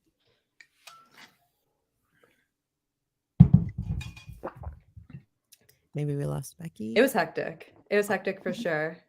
Yeah, it was hectic up there. Uh-oh. Well, I'm glad that thanks for that. Yeah. It went really well, and everybody was really excited about it. So thank you for sharing it. And yeah, definitely shout out to the Goose crew always for being the best crew in the business out here doing the damn thing and working so hard. So all of us get to enjoy so much wonderfulness Yes. throughout the year. thank you so much to the and then Goose crew and all of them. Yeah. Yeah, thank you. They're the best. As for new shows, I think the most important thing was that Peter and I enjoyed the past show and that we felt like it was a collaborative experience. And I feel like the show wasn't even over yet before he was like, do you want to do this again? And I was like, okay, maybe. So yeah, I think we do want to try to do it again, and finding the right space and place and time will be pretty crucial. But yeah, I'm still going to be Rivka Ruth on like weeknights when Peter's around, or just sharing space in our apartment and having fun and doing the musical thing together. So yeah, we'll see what happens. I love it. Well, we'll share out everything. Everybody, please make sure you follow Becky, especially on Instagram. Hey, my name is Becky over there. I'll make sure that they're in the comments here. And also, again, check out the conversation we got to have with her about Park. That drop just finished. Hopefully everybody got their pre-orders in, which is benefiting Greenpeace and all the work that you and Peter are doing on that side of things as well. So just so grateful for you. You're such an awesome person. And thanks for surprising the girls with me as we were just chatting on the side. And I was like, hey, you should stop by if you want. So thank you so much for joining us. I really appreciate it. We love you so much. And we'll see you out on the road soon sometime. Thank you. Yes. See you guys. Thank you, Becky. Thanks, Becky. Talk to you soon. Good night. Bye. Lots of love. Sorry, y'all. I was The gonna. heck? Oh, I like surprising. Oh people. my gosh. Like, I think Becky's the coolest person. Like, I follow her on Instagram and she's a DJ. Like, I don't know. She reminds me of a lot of Suki's friends, actually, from Honolulu. And I'm just like, I'm Dude. feeling a little bit. So I've always like, I don't know, it's our favorite band. We love them. So, Becky, I've always just, wondered, about each one of the girlfriends and stuff. And Becky, I was like, I wonder, Peter, he's just so interesting. He's just so, he just is, he has so many layers. He has so many talents. He can do so much. And I've always been like, I wonder what Becky's like. And it has been so nice getting to know her. And she is a hell of a woman. She is a woman's woman. Like, she is everything. Like, she's my hero. I mean, I just like getting to know her. She's absolutely gorgeous. She's multi-talented. So I could just go on and on about her. Like, and I was just like, yeah, yep, that's exactly why Peter loves her and is in total love with her, because she is amazing. And just that couple together and seeing them dance and seeing them, like, their chemistry. And I didn't get to say this while she was on there, but I have pictures. Peter is looking over and his hands on his head, and he's looking because she's like getting it, like she totally got it, got in the vibe and was in the vibe and stuff. And she's just getting it. Peter looks over and he's like, just like mind blown because he's trying to figure out what she's doing because he's playing the keys with it. And he's like, and looks up at her. It's so cute. It's just like the cutest thing. And I'm like, yeah, girl, get it. So I love it. Yeah, folks, definitely check out the interview we did with Becky. It's on our feed. Goose Chicks Pod everywhere. She even talked. We got to talk with her about how Peter and her met and some more fun information. So definitely check that out. All right. Thank y'all for entertaining me and so getting to surprise y'all. We are on night 3, and we already did talk quite a bit. Actually, no, we talked about the after party, but let's talk about where we were in the house. Night 3, Drew and I were up in the balcony, and the front row of the balcony. It was amazing. I just knew, look, I'm not as young as most of y'all, so I knew that 5 days on the rail was not going to really be possible, like physically. So we just picked the middle of the run and said we're going to go up top and just be up there and have a good time. And it was really, I mean, that balcony, it was rocking, and it was physically rocking. Like, I was scared, like at point Movement. scared when I went up there, like for photography. And then on the very front, like balcony over it, like I was just like, oh, yeah. And you my don't gosh. notice while you're up there, but then when you leave and come back, and you're like, oh my gosh, like then you start to notice it, because when you're just moving with it, you don't like pick it up as much. Right. But that's where I was, and I had a great time up there. We sat next to a couple who had never been to a Goose show before. They just lived in the area. And so set break, I was like, so what do you think? He's like, yeah, they can play. And the wife was a big Dave Matthews Band fan. And so he's like, she's really big into Dave Matthews, but that's a cult. And he looked at me, he goes, is this a cult too? And I was like, well, Not cult. I wouldn't say the word cult, but I could see where others might. But yeah, so they really enjoyed the show. They had a great time. They were really fun. And yeah, that was where I was. Chelsea, this was not, you didn't get to come. So you were with Kelsey, correct? Yeah, I did not get in this night. I did not find a ticket. And I was texting you guys and I was like, I just want to go to the after party and you have to have a ticket. So someone get me a ticket, but I did not get in. So, but I did stream it at the Airbnb and hung out with Kelsey Jively Designs. So that was fun. Awesome. I'm sorry to this is real life though. Alexius, check your text messages because Castro trade post just went up and I'm like chatting with yeah, her. for some ticks for Cleveland. I'm so sorry. I'm so sorry. I had to do that. Then no, listen, this is real life, y'all. We take this is like how we spend our time. Candace, are you listening? Do we have Cleveland handled? Can you type back? I need to go get it. The fucked up part is that this is Candace says I'm on it.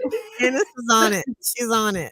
I need 2 tickets for Tyler and Andy, but priorities. That's right. Priorities.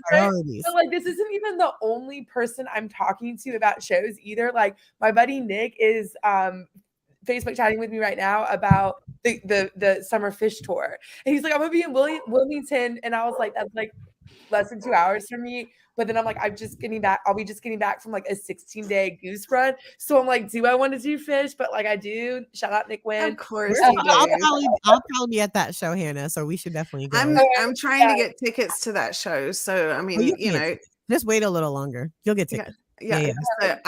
It'll be my first fish show. So I think Alexius, you're going to Wilmington too? I'm definitely trying to for sure. Okay, then because I know so if y'all see any tickets for sale, let me know. My friend Miranda won the lottery for Alpharetta, and so she was trying to get me to do Pitt for that. He was And doing Alpharetta with his brothers, but I'm not going down with them. Yeah, you were telling me that. And she's like a vet or whatever. And I have other friends going, but she's the only one who wants to go to the Pitt. And I just don't think I can do that. I think I'm gonna hang out with my boys in the back Don't or do like it, hang out with Hannah. Drew Don't and do his it. sister. Yeah. I wouldn't recommend. Do not recommend. Just saying. It's not. Yeah, but sorry, I didn't mean to. Let's jump back on. I know we did that, but let's jump back into night 3. Yeah, and okay, stuff. night 3. And, So night we're- 3. So because that was with Kelsey. They were very lovely. They were texting us and letting us know how they were yes. doing. Hannah, We where were missed you so that much. night? I was behind you, remember? Oh, right. You were right behind. Yeah, y'all. Okay. I waited till the last minute. I was like, oh shit. We walked in Got in. as the first song came on. We did not think we were gonna get in. It was a little miracle. But actually, and I hate that I'm about to say this, but I forget her name. But Bruce's girlfriend, what's her name? Janie. Janie. Yeah. Okay, so she was in front of us, and like I'm like, I'm feeling myself. I'm, doing whatever. And so I like zone into this Ohio tattoo she has on her arm, and it has a heart in the circle or a heart in the middle, which is for Columbus. So I start talking to her afterwards about Columbus. Tell me why, like, you all know that I talk about like the old local jam band scene that I was a part of in college when I was like 19, 20, 21 years old. She is friends with those same people. Like, we took a selfie to send to our buddy Johnny. Like, it's just so wild that All world. yeah, and I was just like, this is magic. And then I was like, oh, wait a minute. Like, I like know who you are from like online world, like online Goose world. I knew who she was. And so that was just a really cool moment to like see them and have that common friend group or whatever. And I think Johnny, our mutual friend, is a local musician in Columbus. And I think I'm gonna try and get him at the Columbus show. So yeah. People are excited that you're going to be going to a fish show, Alexia. So that's awesome. Now I got to really get myself together for Wilmington. Okay, I'll get it together for that. Oh yes, ladies, Cleveland is in order. Thank you, Candace. Thanks. I literally owe half of my paycheck every week to Candace. Everything's moving around. We love you. Candace is like the absolute best. She is. She's the absolute best. And so, Alexia, this was the first night you were shooting. So you were literally everywhere. I saw you. I got some great shots of you doing your thing with the lights and everything. I always try to take pictures of the photographers because y'all don't get shots of yourselves working enough. And so I've been trying to, that's just, if you see my phone out, that's usually what I'm doing. I'm taking pictures of the photographers like in their element because I'm very moved by the work that y'all do. And so I try to capture all of y'all a little bit here and there when I can. So yeah, you were all over the place. Yeah, I was very honored. Like I was just talking to him. I was like, hey, I'd just be happy, doing a night or two. And then, when they let me know back, they're like, okay, you've got the whole week and like, Sunday night, like y'all are like, we're diving in, which I know I've done like a lot of shows, with them and stuff, but still for me, it's just like, wow, okay, thank you. That was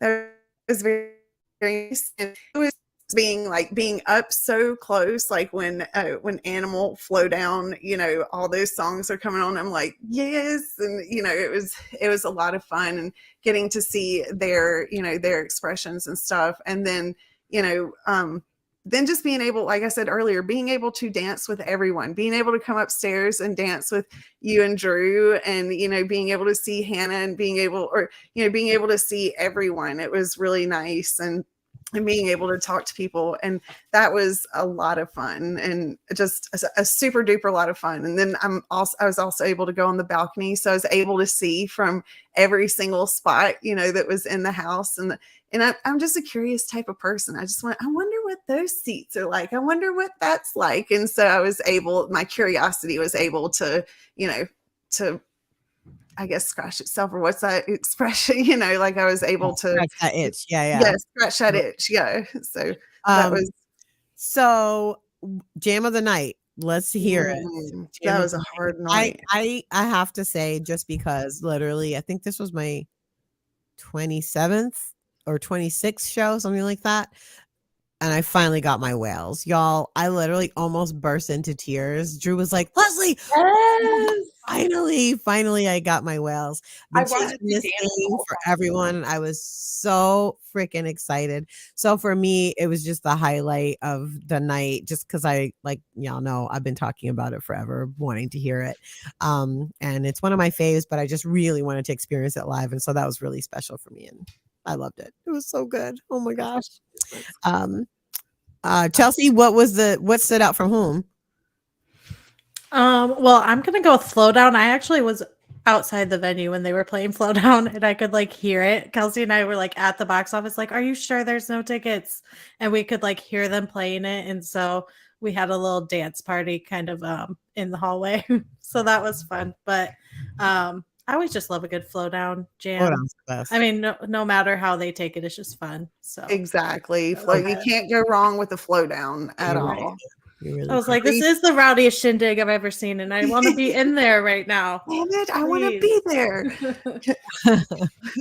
True. For me, creatures, like creatures, Good creatures. it was sick. And I had a lot of dance room to jam that thing out. Like it was that was a awesome just coming out. And yeah, I'll just say creatures. I almost just mentioned Zach when you mentioned Flow Down, and here he is in the comments saying Flow Down, the king of flow downs. Literally, such a joy anytime we get to see Zach dance to Flow Down. It's so good. Zach, that's my favorite too. Zach, y'all, if you haven't seen Zach on, he's on the rail. And if you ever like paying attention to, to the rail riders and stuff, Zach is always jamming out like hardcore. He's so awesome. He is a hardcore rail rider, and will be out there all day. Doesn't matter the conditions. And he is so much fun, the nicest, kindest person. And his girlfriend, Marin, she jams just as hard as he jams. They're both like super awesome. So I'm happy they popped up saying Flow Down, because that definitely was a sick flow down. Very much so. Okay. Hannah, did you say your jam of the night? I don't even remember because I've been so excited about everything. Yeah, so just And we can that's- question. Yeah. That's legit. That's No, legit. It was a legit. I love lot it. to take in. It was a lot to take in, especially by this third night. I was just like, the third night was when I really started hitting me just how much we were getting from the band. And I started to like counting the songs and thinking about like, whoa, this is a enormous lift for them musically, and just so blessed that we got to experience it all. It's like amazing. When were you most moved? I have to say that the In Your Eyes cover, Into a Rise, that like just the pairing of those two songs was really special. And also Drew and I are always constantly talking about how at certain times Goose reminds us of Genesis, and sometimes they remind us of the Allman Brothers. And so that 1-2 punch like felt like lifting both of those sides of Goose up like so directly. It was amazing. And of course, I mean, Rick's voice is just like butter on In Your Eyes. It was so beautiful and really, really awesome. Oh, Zach, we love you too. And Darian agrees that the in Your Eyes moved her as well. What about y'all? Chelsea, what was something that like, yeah, you were like, whoa. Oh, you're muted.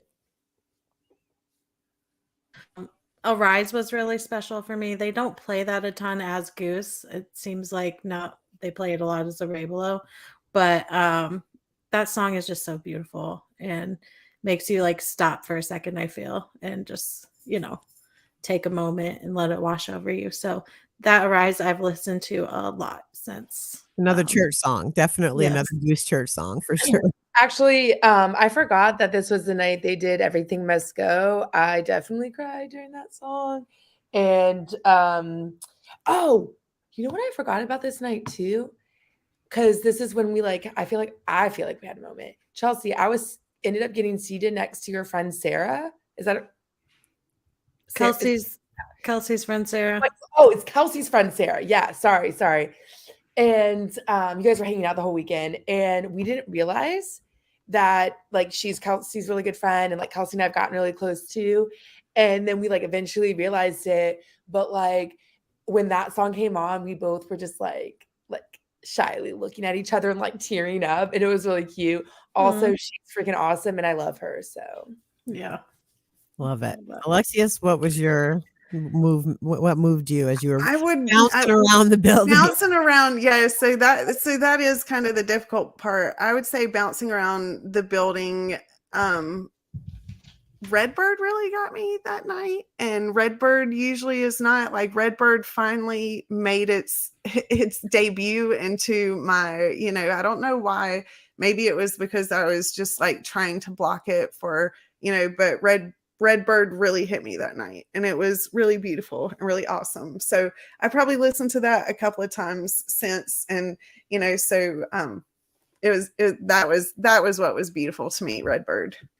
Yeah, the harmonies on this particular Redbird were really dialed in. Like you could really hear each of the parts really distinctly. And I one of the great, I guess benefits of a Rainbow touring and doing shows together is that this 3-part harmony of Jeff and Rick and Peter has gotten so freaking tight. Like they sing with one voice almost, even though they're singing different parts. And it's really something special and so unique about Goose. So yeah, just really great to get that. I have to mention the elephant in the room because Jimmy Fallon, as Becky said, was in the house for the show. We were sitting pretty close to where he was. And so I got a text from our friend Michael. Shout out to you, Michael, who was like, Jimmy Fallon's there. Is this true? And I was like, I looked at the picture and then I like looked over. I'm like, oh shit. That is Jimmy Fallon. He is here. Like, oh, he's right there. So that was interesting. And then obviously he came out and did the encore with them, which I just as Becky said, it just was like, what's happening? What's going on? It was very much just like energy, unexpected. All of it was just sort of miraculous. It felt like when Big Boy came out in Austin, because we were just like, what are you talking about, Peter?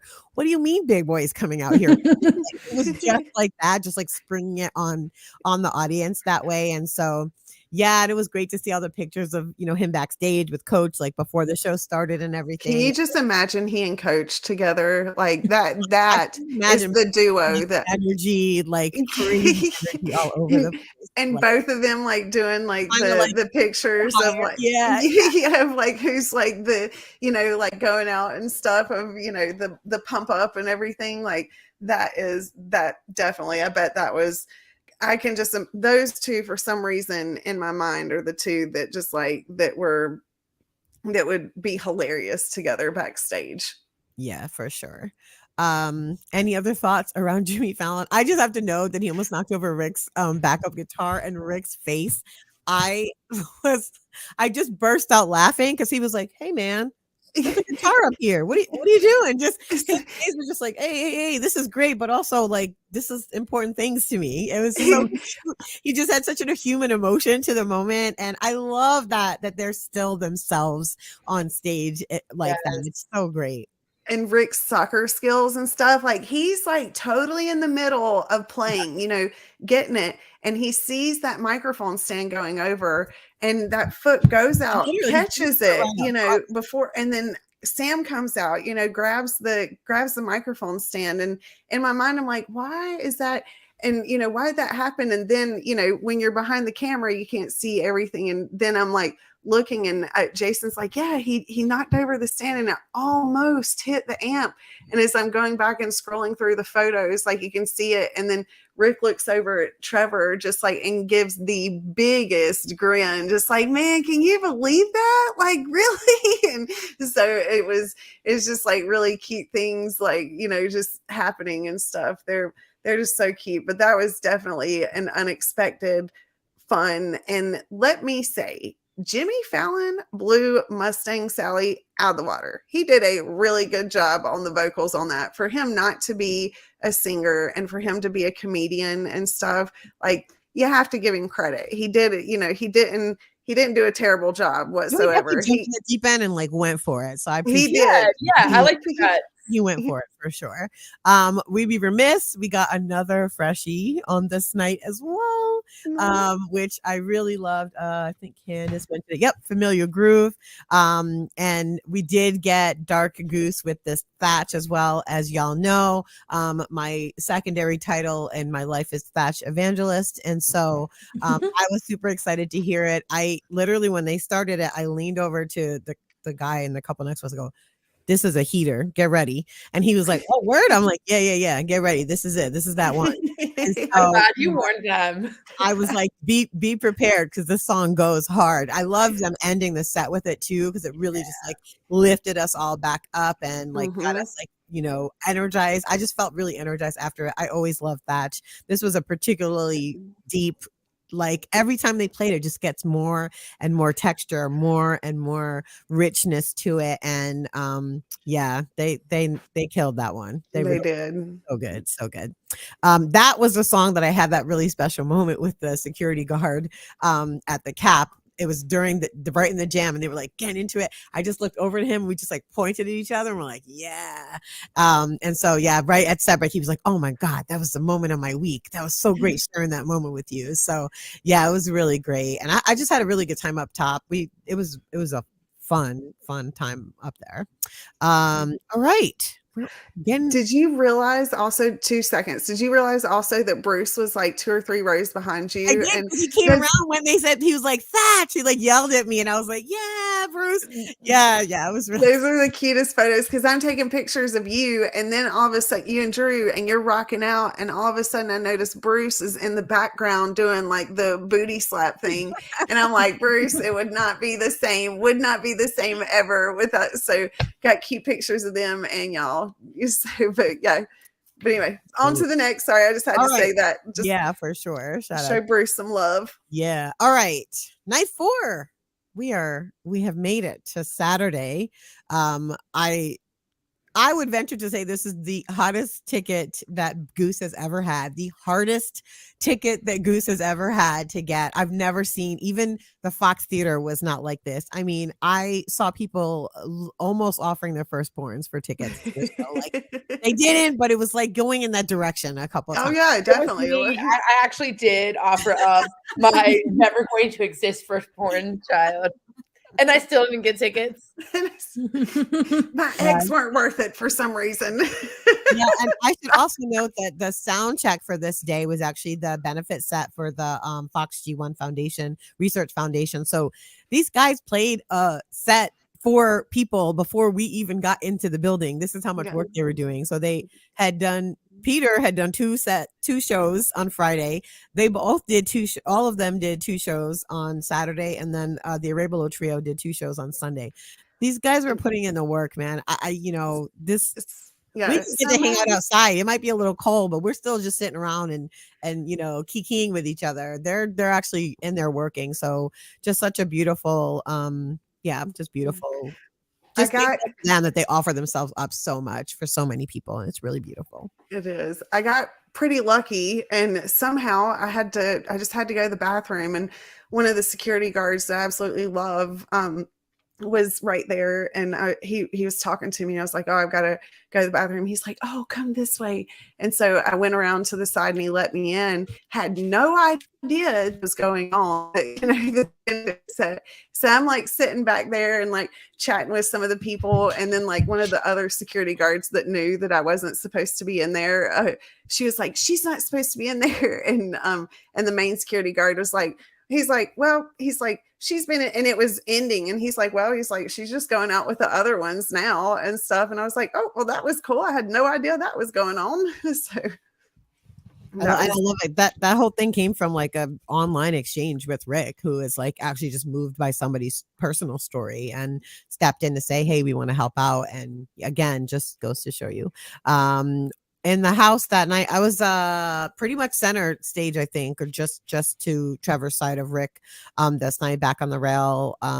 So much fun up there this night. A lot of good stuff going on. Chelsea, where were you? You were upstairs, yes? No, I was up Trevor's side, pretty close there. We've that night. converted I her. guess we were waving the whole night that night. Yeah, with We've converted her to Kelsey. Trevor's side. I always love Trevor, so I'm down. I just never usually got that close. So I was like all up in there this week. It was wild. I will Yeah. say Trevor was a standout for the whole run for me. Like just generally, he got so many solos. He was really like MVP in it up there every night. So we love you, Trevor, so very much. Let's see. Jam of the night for night 4. I'm starting this one. I gotta go with Feel It Now because it was so fun. And as Becky mentioned, she like hopped down and was like right next to us and danced with us through the whole song. And it was just really fun watching her experience it. And like Peter just kept giving her these beautiful like smiles and looks at her. And it was really fun to just experience it with her. And also that song rocks. It's so good. I can hear her on the radio tomorrow. So I, watching the show last night, I was like, I just got up and started dancing in my living room. I couldn't stop myself. I was tired. I was like, nope, gotta move. This move. So yeah, shout out to Feel It Now. Great new song. Can't wait to hear it again. Can't wait to see what they do with it. And also I just like Mr. Action. And I like the vibe it brings to a set. It's just so everybody just gets so into it and we all sing the chorus together. And I like that song too. It's really fun to hear. So that was my highlight for me. Han, how about you? I just want to point out, I guess, because like obviously I listened on Nugs, is that Bob Don is not Bob Don again. Right. Yes. But this was still the slow Bob Don. I even said to Drew, I was like, they'd be writing Bob Don, but this was the slow down tempo, which should be undecided, but who knows how they're naming Who things. knows? So I thought that was interesting, and I guess that's all I can really contribute. Alexius, how about you? Jam of the night.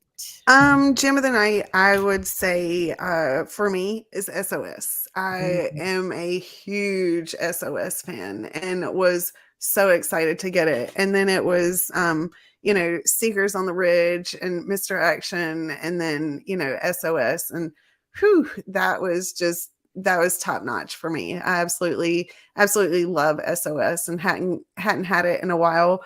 And so I was really feeling that. Elsie, how about you? I'm also going with Feel It Now. That there was something about In the Moment, that song and the jam they went into was so fun and dancey. But then even after when the soundboards came out, that was the first song I listened to, and I've listened to it like a million times since then. So that's becoming one of my new faves. I really enjoy Feel It Now. I really want to hear it in a club, like for real. Like I want to hear it in a club, like on vinyl, and hear a DJ mix it and like dance to it in a club. Really, Becky, if you're listening, Becky, that would be sick. Candice wanted to shout out Hollywood Nights, always a fun one as well. Love it. Anytime we get a 726, it's a good night, and anytime the encore is Dripfield. I mean, just it's the best. So I love that. When were you most moved? I'm always moved by Silver Rising.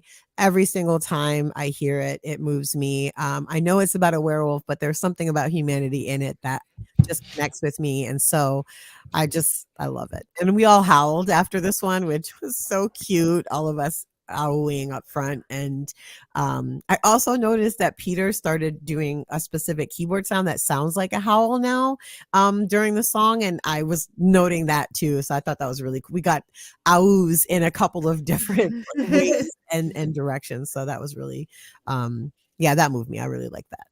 Han, how about you?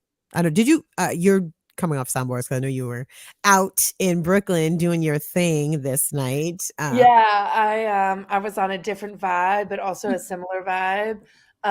And it's actually, the place is called the Good Room and the Good Bar. They're like owned by the same people. And shout out to my girl Timo, who is an awesome, amazing DJ. And well, she does half the year in Brooklyn, Williamsburg area, and then half the year in Honolulu. So if you live in those areas, check her out. But yeah, I don't have like a epic moment at the show, just kind of going off soundboards. Excellent. Alexius, how about you? What this is the What moved you? Yeah, what moved you the most? what moved me, Yeah, I would definitely say the Feel It Now, like, just I was just shocked and, in my vibe doing my thing. And then I'm like, new song, wait a minute. I stop exactly what I'm doing and start listening to it. And I'm just like, man, this is awesome. And that's what absolutely astounds me each time is that these, yeah, they had a little bit of time between, this, but then when they came out with Thatch and, and the things previously, they're on the road writing these things, and, they come out so quickly with them, and, and how they, and just like you said, how did they know when it's the right time to let it be heard and stuff. But that was definitely an awesome one. I was really happy to experience that one live for the first time. Yeah, it was really special and just a great song. I was so happy we got to talk with Becky about it and get her experience, because it was so fun to experience it with her. Any special moments or highlights that you all had on this night that you wanted to mention? I will say, like, this show was so packed, I actually could not leave the rail to go to the bathroom at set break. Like, we were like bathroom. And I was like, I got up and I looked around. I was like, there will be no way to make it back to this spot. And there was a lot of like security had to come at one point to like ask somebody to leave because they had like bum rushed the front and refused to move. It was just, it was very hectic up there on Saturday, which, coincides with it being the hardest ticket to get so far for Goose. And so yes, I really just like grabbed my water and just parked it there. And shout out to her name was Daisy, that was doing the water and beer service up front. She brought me fruit snacks every night at the rail to eat. And by the like third night, she was just giving them to me. So yeah, just really grateful to the staff there for taking such good care of all of us and being concerned about our well-being, because she was like, you want some more fruit snacks? I'm like, yes, please, can I have some more fruit snacks? So she was really sweet. I guess that was a special moment. And then for me, yeah, just jamming with Becky up there to Feel It Now was really special as well. That's super special. All right. Especially to a new song for y'all to experience that together. Mm-hmm. Like that's beautiful. Yeah, it was really nice. Okay, we're here. We've made it. Night 5, y'all. We did it. Woo woo.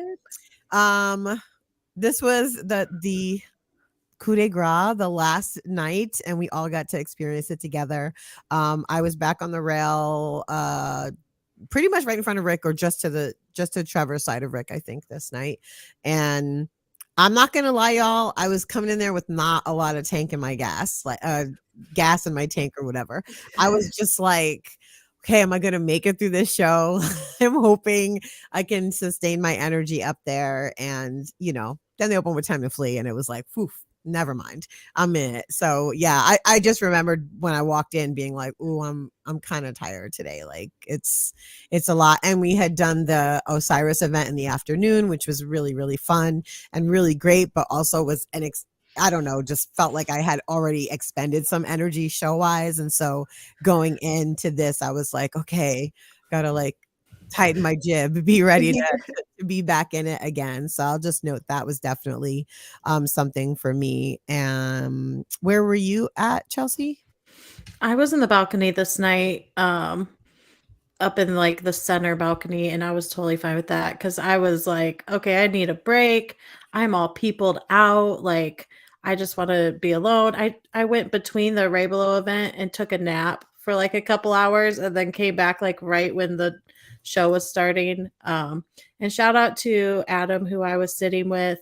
We had got tickets from the same person, so we kind of knew we would be sitting together. But I was like straight up like, dude, I'm so peopled out. I'm like so tired of talking to people. And he was so sweet and just, we chatted a little bit, but he kind of let me have my vibe that I needed. So I appreciate him too. So it was chill. Yeah. I love that, a little cash or trade connection. I love that. Like, you'll know that you're getting the same, you're going to sit with whoever. The person who we ended up switching seats with some, or getting GA seats so we can be on the rail with somebody who got our seats up top on Saturday. And he like took a picture of me and sent it to me. He's like, I see you. So it was really cute. It was really sweet of him. Just through Cash or Trade, he like sent the picture to me. Like, I saw you. I took a picture of you there, which was really great. Let's see. Hannah, where were you? So I was right behind Candace on Trevor's side. So Candace and her friends were like 1 or 2 rows of the rail, and then we were right behind them. I think one of the things that was really cool is, again, I don't mean to bring up negative things, but these girls came up, and they're very young. They didn't look like they maybe had ever been to a jam band show before, and they come up and they're like, it smells bad up here. It smells like BO. And they were like looking at this one guy who looked kind of straight laced, but he was really cool. He's a really cool dude. And he just like gave them the dirtiest look. And they were like trying to get up to the rail too. And this mama angel, her name's Alexa. We're Facebook friends now. So shout out if she's listening. We love you. She like tried to gently ask them to, she like tried to explain to them that like these people had been waiting in line for a long time, but they wouldn't move. And then like everyone, like they were like trying to like befriend people, and everyone was just like not into it. And they eventually left. And so I bring that up because one, I had to shout out Alexa because she was amazing and she made sure that we were also having a good time, like even though this negative thing was happening. But I also bring it up because like be kind to each other. And like I know we say that and it can come across as generic because we always say it, but I really mean that. And it doesn't mean you have to be like all lovey-dovey or like, you know, like if you're not a hugger, that's cool. Like if you're whatever, you know, you do being nice to being nice to people and doing good around you in your way. Cause all it takes is like that one, the dad who gave the look of like, why are you being mean? You know what I mean? Just like that look, that was his way of being kind to the people next to him. Right. So just, we really need to like continue having that and like having each other's backs as the band grows. And like when Jimmy Fallon makes them famous, you know what I mean? We're just all kinds of people at shows. And like, we were also with this family or by this family with these little girls, and they wanted to go to the rail, and we had explained rail politics to them because their parents didn't know. But like, we didn't mind because like they were good people. You know what I mean? Like I was trying to set their girls up on a friend date with Alexia's girls because they're around the same age. Like, you know what I mean? Like, yeah, like it's just like, just be nice to each other, be kind to each other.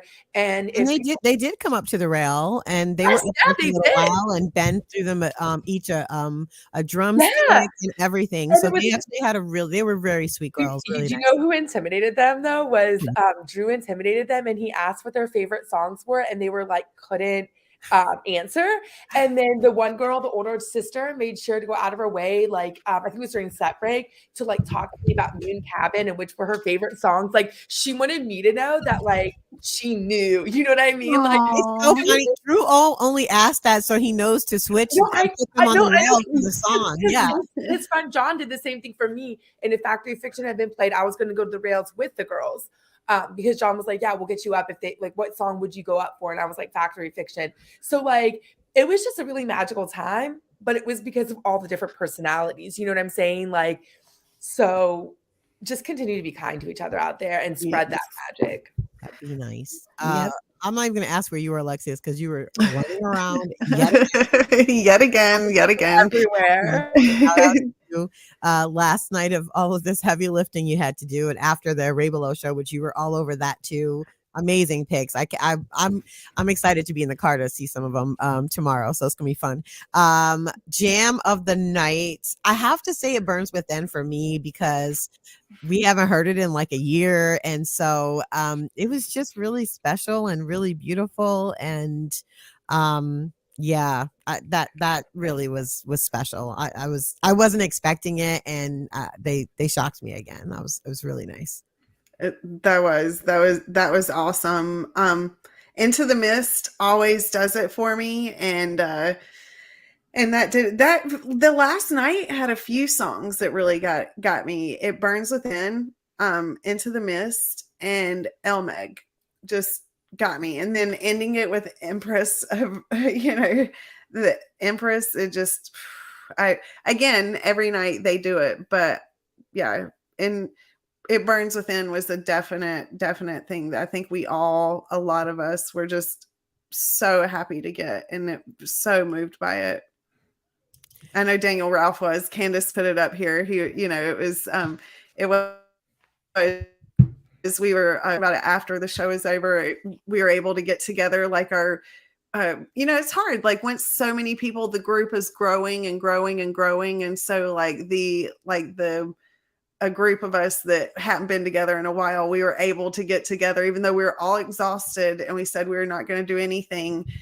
Again, we watched the sun come. Yeah, we're watching the sun come up together, and get a taxi. Get a taxi to. It was somewhere in Connecticut, and we're sitting here wondering. We're like, why can you not get an Uber at 5 o'clock in the morning? I'm like, aren't people going to work on a Monday morning at 5 o'clock? And I was like, I guess we're just gonna have to look up the old school taxi service, So sorry, it's my medicine time. But Chelsea, how about you? Most move. What was your jam of the night? Not most move. What was the jam of the night for you? Well, I love an 80s synth Indian River, so that was fun. And we had Welcome to Delta jam in there, so so that was cool. Special kicker, yeah. That was fun, but also, how do you say Jeff Ingborg? How do you say your last name, Jeff? I don't know how to say it. But I just love that. That song is literally only a jam, and I saw that in St. Louis, so I have had it before, but it's a rare one too. And I like how they were like, this song is about Jeff, and I was like thinking Jeff Aravalo, right? And I was like, wait, what? And then they started playing this. I was like, oh, right, okay, yeah, Jeff. Yeah. Got it. But that's fun to dance to, so that was cool. Yeah, it's a good one. All right, when were you most moved? I have to personally just give a shout out to Peter naming every single person on the crew at the end of this 5 days. I was just so moved by that. Him holding his notes that he had everybody's name there, and then all of us just shouting out everybody's names back and being so excited. And obviously Goose has one of the best crews in the business, and they work so hard to make sure that we are able to enjoy this band and also keep the band going, right, and get them what they need to be able to do their jobs. And so it was just really moving to not hear a blanket thanks to our crew, but nah, we're naming everybody's name. Everybody's getting a name. And Ben shouting out his student that when he said you'll be seeing him on stage soon, my heart just oh my God. So all of that love, it was just such a beautiful way to bring everything back together and remind us that this is really special. They're really special, and this community is really special. Yeah, I love that. And I love that he said it person by person, but also go into as many concerts as we have through the Goose Drought. This is not something that's being said thank you to the crew. I just was very shocked at all the concerts I've been to that they're not saying thank you to the crew at all. So it means a lot that Peter calling them all out by name also means even more. Chelsea, Hannah, any part that moved you particularly? Well, I got my Elmeg, everyone, so I can die happy knowing I got my Elmeg. Oh yeah, which I knew it was coming because we were texting. I was like, they have to play Elmeg. I know they're gonna play Elmeg this run. They have to play Elmeg, and so I was just waiting for it. And they ended the set with it, and I just love that song so much. It hits me deep. I remember us texting, and I was like, it's gonna be Elmeg, and then if it's Elmeg, then Empress is the the encore. We were all texting about that. So I was excited because it was just yes, it felt like prophecy fulfilled in that moment, which was really cool. Hannah, how about you? What? So my cat has decided that it's her time, not your time. We're almost at the end. I'm so sorry about that. But and actually Jason, Alexius's husband, was with me and Kelsey in line for a little while, so he may have heard this, but we were talking about the Array Below show to the people behind us because they didn't get to go. And I was saying how I've been chasing It Burns Within, and really only Array Below does that now, so I'm not going to get it. I went on this whole thing about that. And then I started saying how I really wanted a Factory Fiction after they said stuff was going to get weird Friday, and I didn't. So I was like, okay, I think that's what I'm going to get. I think that's the song I'm chasing that I'm going to get. And so when they started It Burns Within, after I like went on this whole thing about how I'm chasing that song and I'm never going to get it, and I missed my chance with the Array Below set, and they played it, I was just like, oh my gosh. Like, I felt like I was the only one in the room. And you know what I mean? Like, yes. Yeah. Love that. Love it. Love it. Any last thoughts on this night 5? Any final notes as we're going to close out here? Can I tell my story? Yes, go. It is it is time. Oh yeah, it was the end of this night, wasn't it? It was the end of the end of this night, so I waited. So picture it. Me and Andy were walking around the lot because we are waiting for the commuter train. And Chelsea briefly was with us. So like we kind of met these guys that she had been talking to, and then she left to go get food. And we're just like sitting there chilling, like finding out we had like a lot of connections and stuff. And this car pulls up. And who rolls down his window but Mr. Ben? He's there with who I assume is his fiance. And he had like met the one guy earlier in the run. So he just like wanted to say hi to fans or whatever. And Andy goes up to him. Andy's bald as well, bald with a beard. And he's like, Ben, don't tell anyone, but I've been like, don't ruin my cover, but I've been telling everyone that we have bald people ESP. And this kind-hearted soul does not act like my friend is weird or anything. He goes, oh yeah, man, I won't blow your cover. Like says something like that. He's like, you want to get in for it? And they like, he puts his head out of the window and they ball touch at each other. Oh. and then like, he just like, and I assume that he, like you were talking about that, they're people, they have lives, they have stuff to do. Like Connecticut's not that far from Port Chester. Like they're probably driving, because it looked like they were in their own car. Like they're probably driving to visit family or whatever. And I was like, what a sweetheart that he just took the time for that. Like, that is the cutest thing ever. Oh my God. We really are bringing Andy over to the dark side. That was it. It's over. It's a wrap. Yeah, it's a wrap. So yeah, he's in it now. He's in the Goose scene. It's really cute, and he is ESP with Ben. So if we want a certain song, just let me know. We'll play telephone. We'll get it to Ben. We'll see what we can do. Do you want to hear like the funniest thing? Speaking of the Ben thing, so I was looking and on Sam's like her story and stuff. She's like she has like this it's the last night 5, and she has a video of of what's going on. She's like, but starting the night with Goose and ending the night and in the hotel lobby and with baking potatoes for 30 minutes or microwaving potatoes for 30 minutes. This potato was ginormous. I mean, ginormous. And it's so funny because, Ben, he truly does love potatoes. And I wrote her, yes, Spuds. And I was like, dude, props for no matter what, having a huge potato with you. And going down, making sure no one's, down there. And my thing is, I was like, you think that your hotel room would have the microwave and stuff.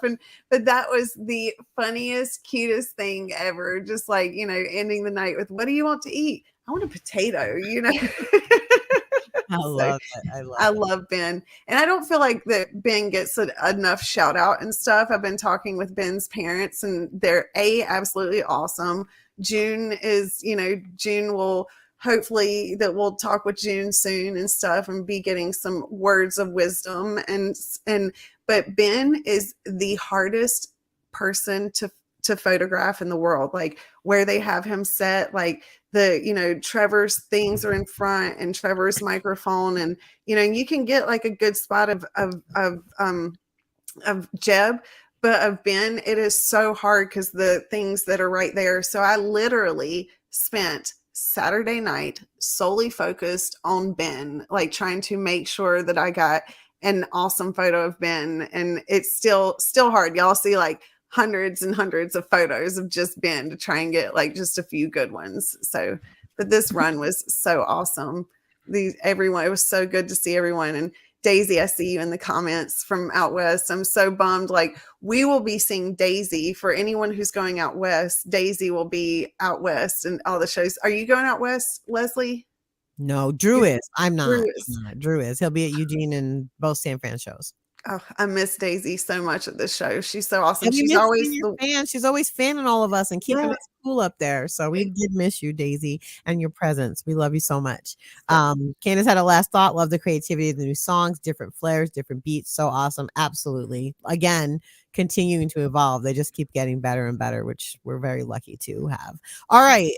We've been up here yapping long enough, everybody. Thanks for joining us. We're so happy that you're able. Special thanks to our guest, RJB. Make sure you follow RJ, and definitely for sure check out his daily show, The Drop. It's really good. Usually it's just short, but also the Arabelo show is on that feed as well. And this conversation will be up on our feed next week, so you'll have notes there. And of course, thank you to Becky Chinman, aka Rivka Ruth, for showing up and surprising everyone with a little guest spot. We appreciate her. Love her so much for being so supportive of us. Chelsea, I wanted to give you a minute to just pump our episode from last week, just because so much was going on. I think it sort of got lost in the noise, and it's such a great episode. So if you could just tell folks what it's about, and hopefully they'll share with more people, because there's a lot of great information on that show. Yeah, definitely. Check out our episode called Geese and the Goslings, where we had my friends Sarah and Jason come on, and they gave some great advice about taking kids along to shows and making live music a bonding experience for the whole family. And there's really some awesome tips in there for parents that are bringing children, but also just for everyone to prepare yourself before you go to shows. So definitely check it out, especially if you're a parent, but everyone, Geese and their Goslings. Yep, check that one out. Also, our merchandise is dropped. You can get the very first Goose Chicks Pod merch drop right now. Go to goosechickspod.com/merch, or just go to goosechickspod.com. You'll see the merch link right on there. I got my hoodie. I should have wore it today, but I didn't. It's really nice stuff. So definitely get yours. They're really cute. We love all the designs. Let's see. I think, Hannah, you're going to say some stuff. Me? Oh, no. Follow us on socials. We're Goose Chicks Pod everywhere that you need to find us. It's the same handle, Goose Chicks Pod. And as we say, be kind to each other out there. We love y'all. Thanks for supporting us. We'll see you out on the road. If you're in Philly, make sure you look for Alexius and I. Cleveland, me, Alexius, and Hannah will be out there. And then you'll see us in Nashville. We're going to be in Birmingham. All of us will be in Chicago. So those that are going to Chicago, we have some special stuff that we're going to be doing out there. Some cool slaps for that run. It's going to be a lot of fun. And music festivals are coming up, peeps. So be on the lookout. We've got so much stuff coming. Y'all aren't even prepared. We really aren't. We're not ready. So everyone get ready for us not being ready. All right. Love y'all, everybody. Good night, everybody. Thanks so much for joining us. Good night. Bye.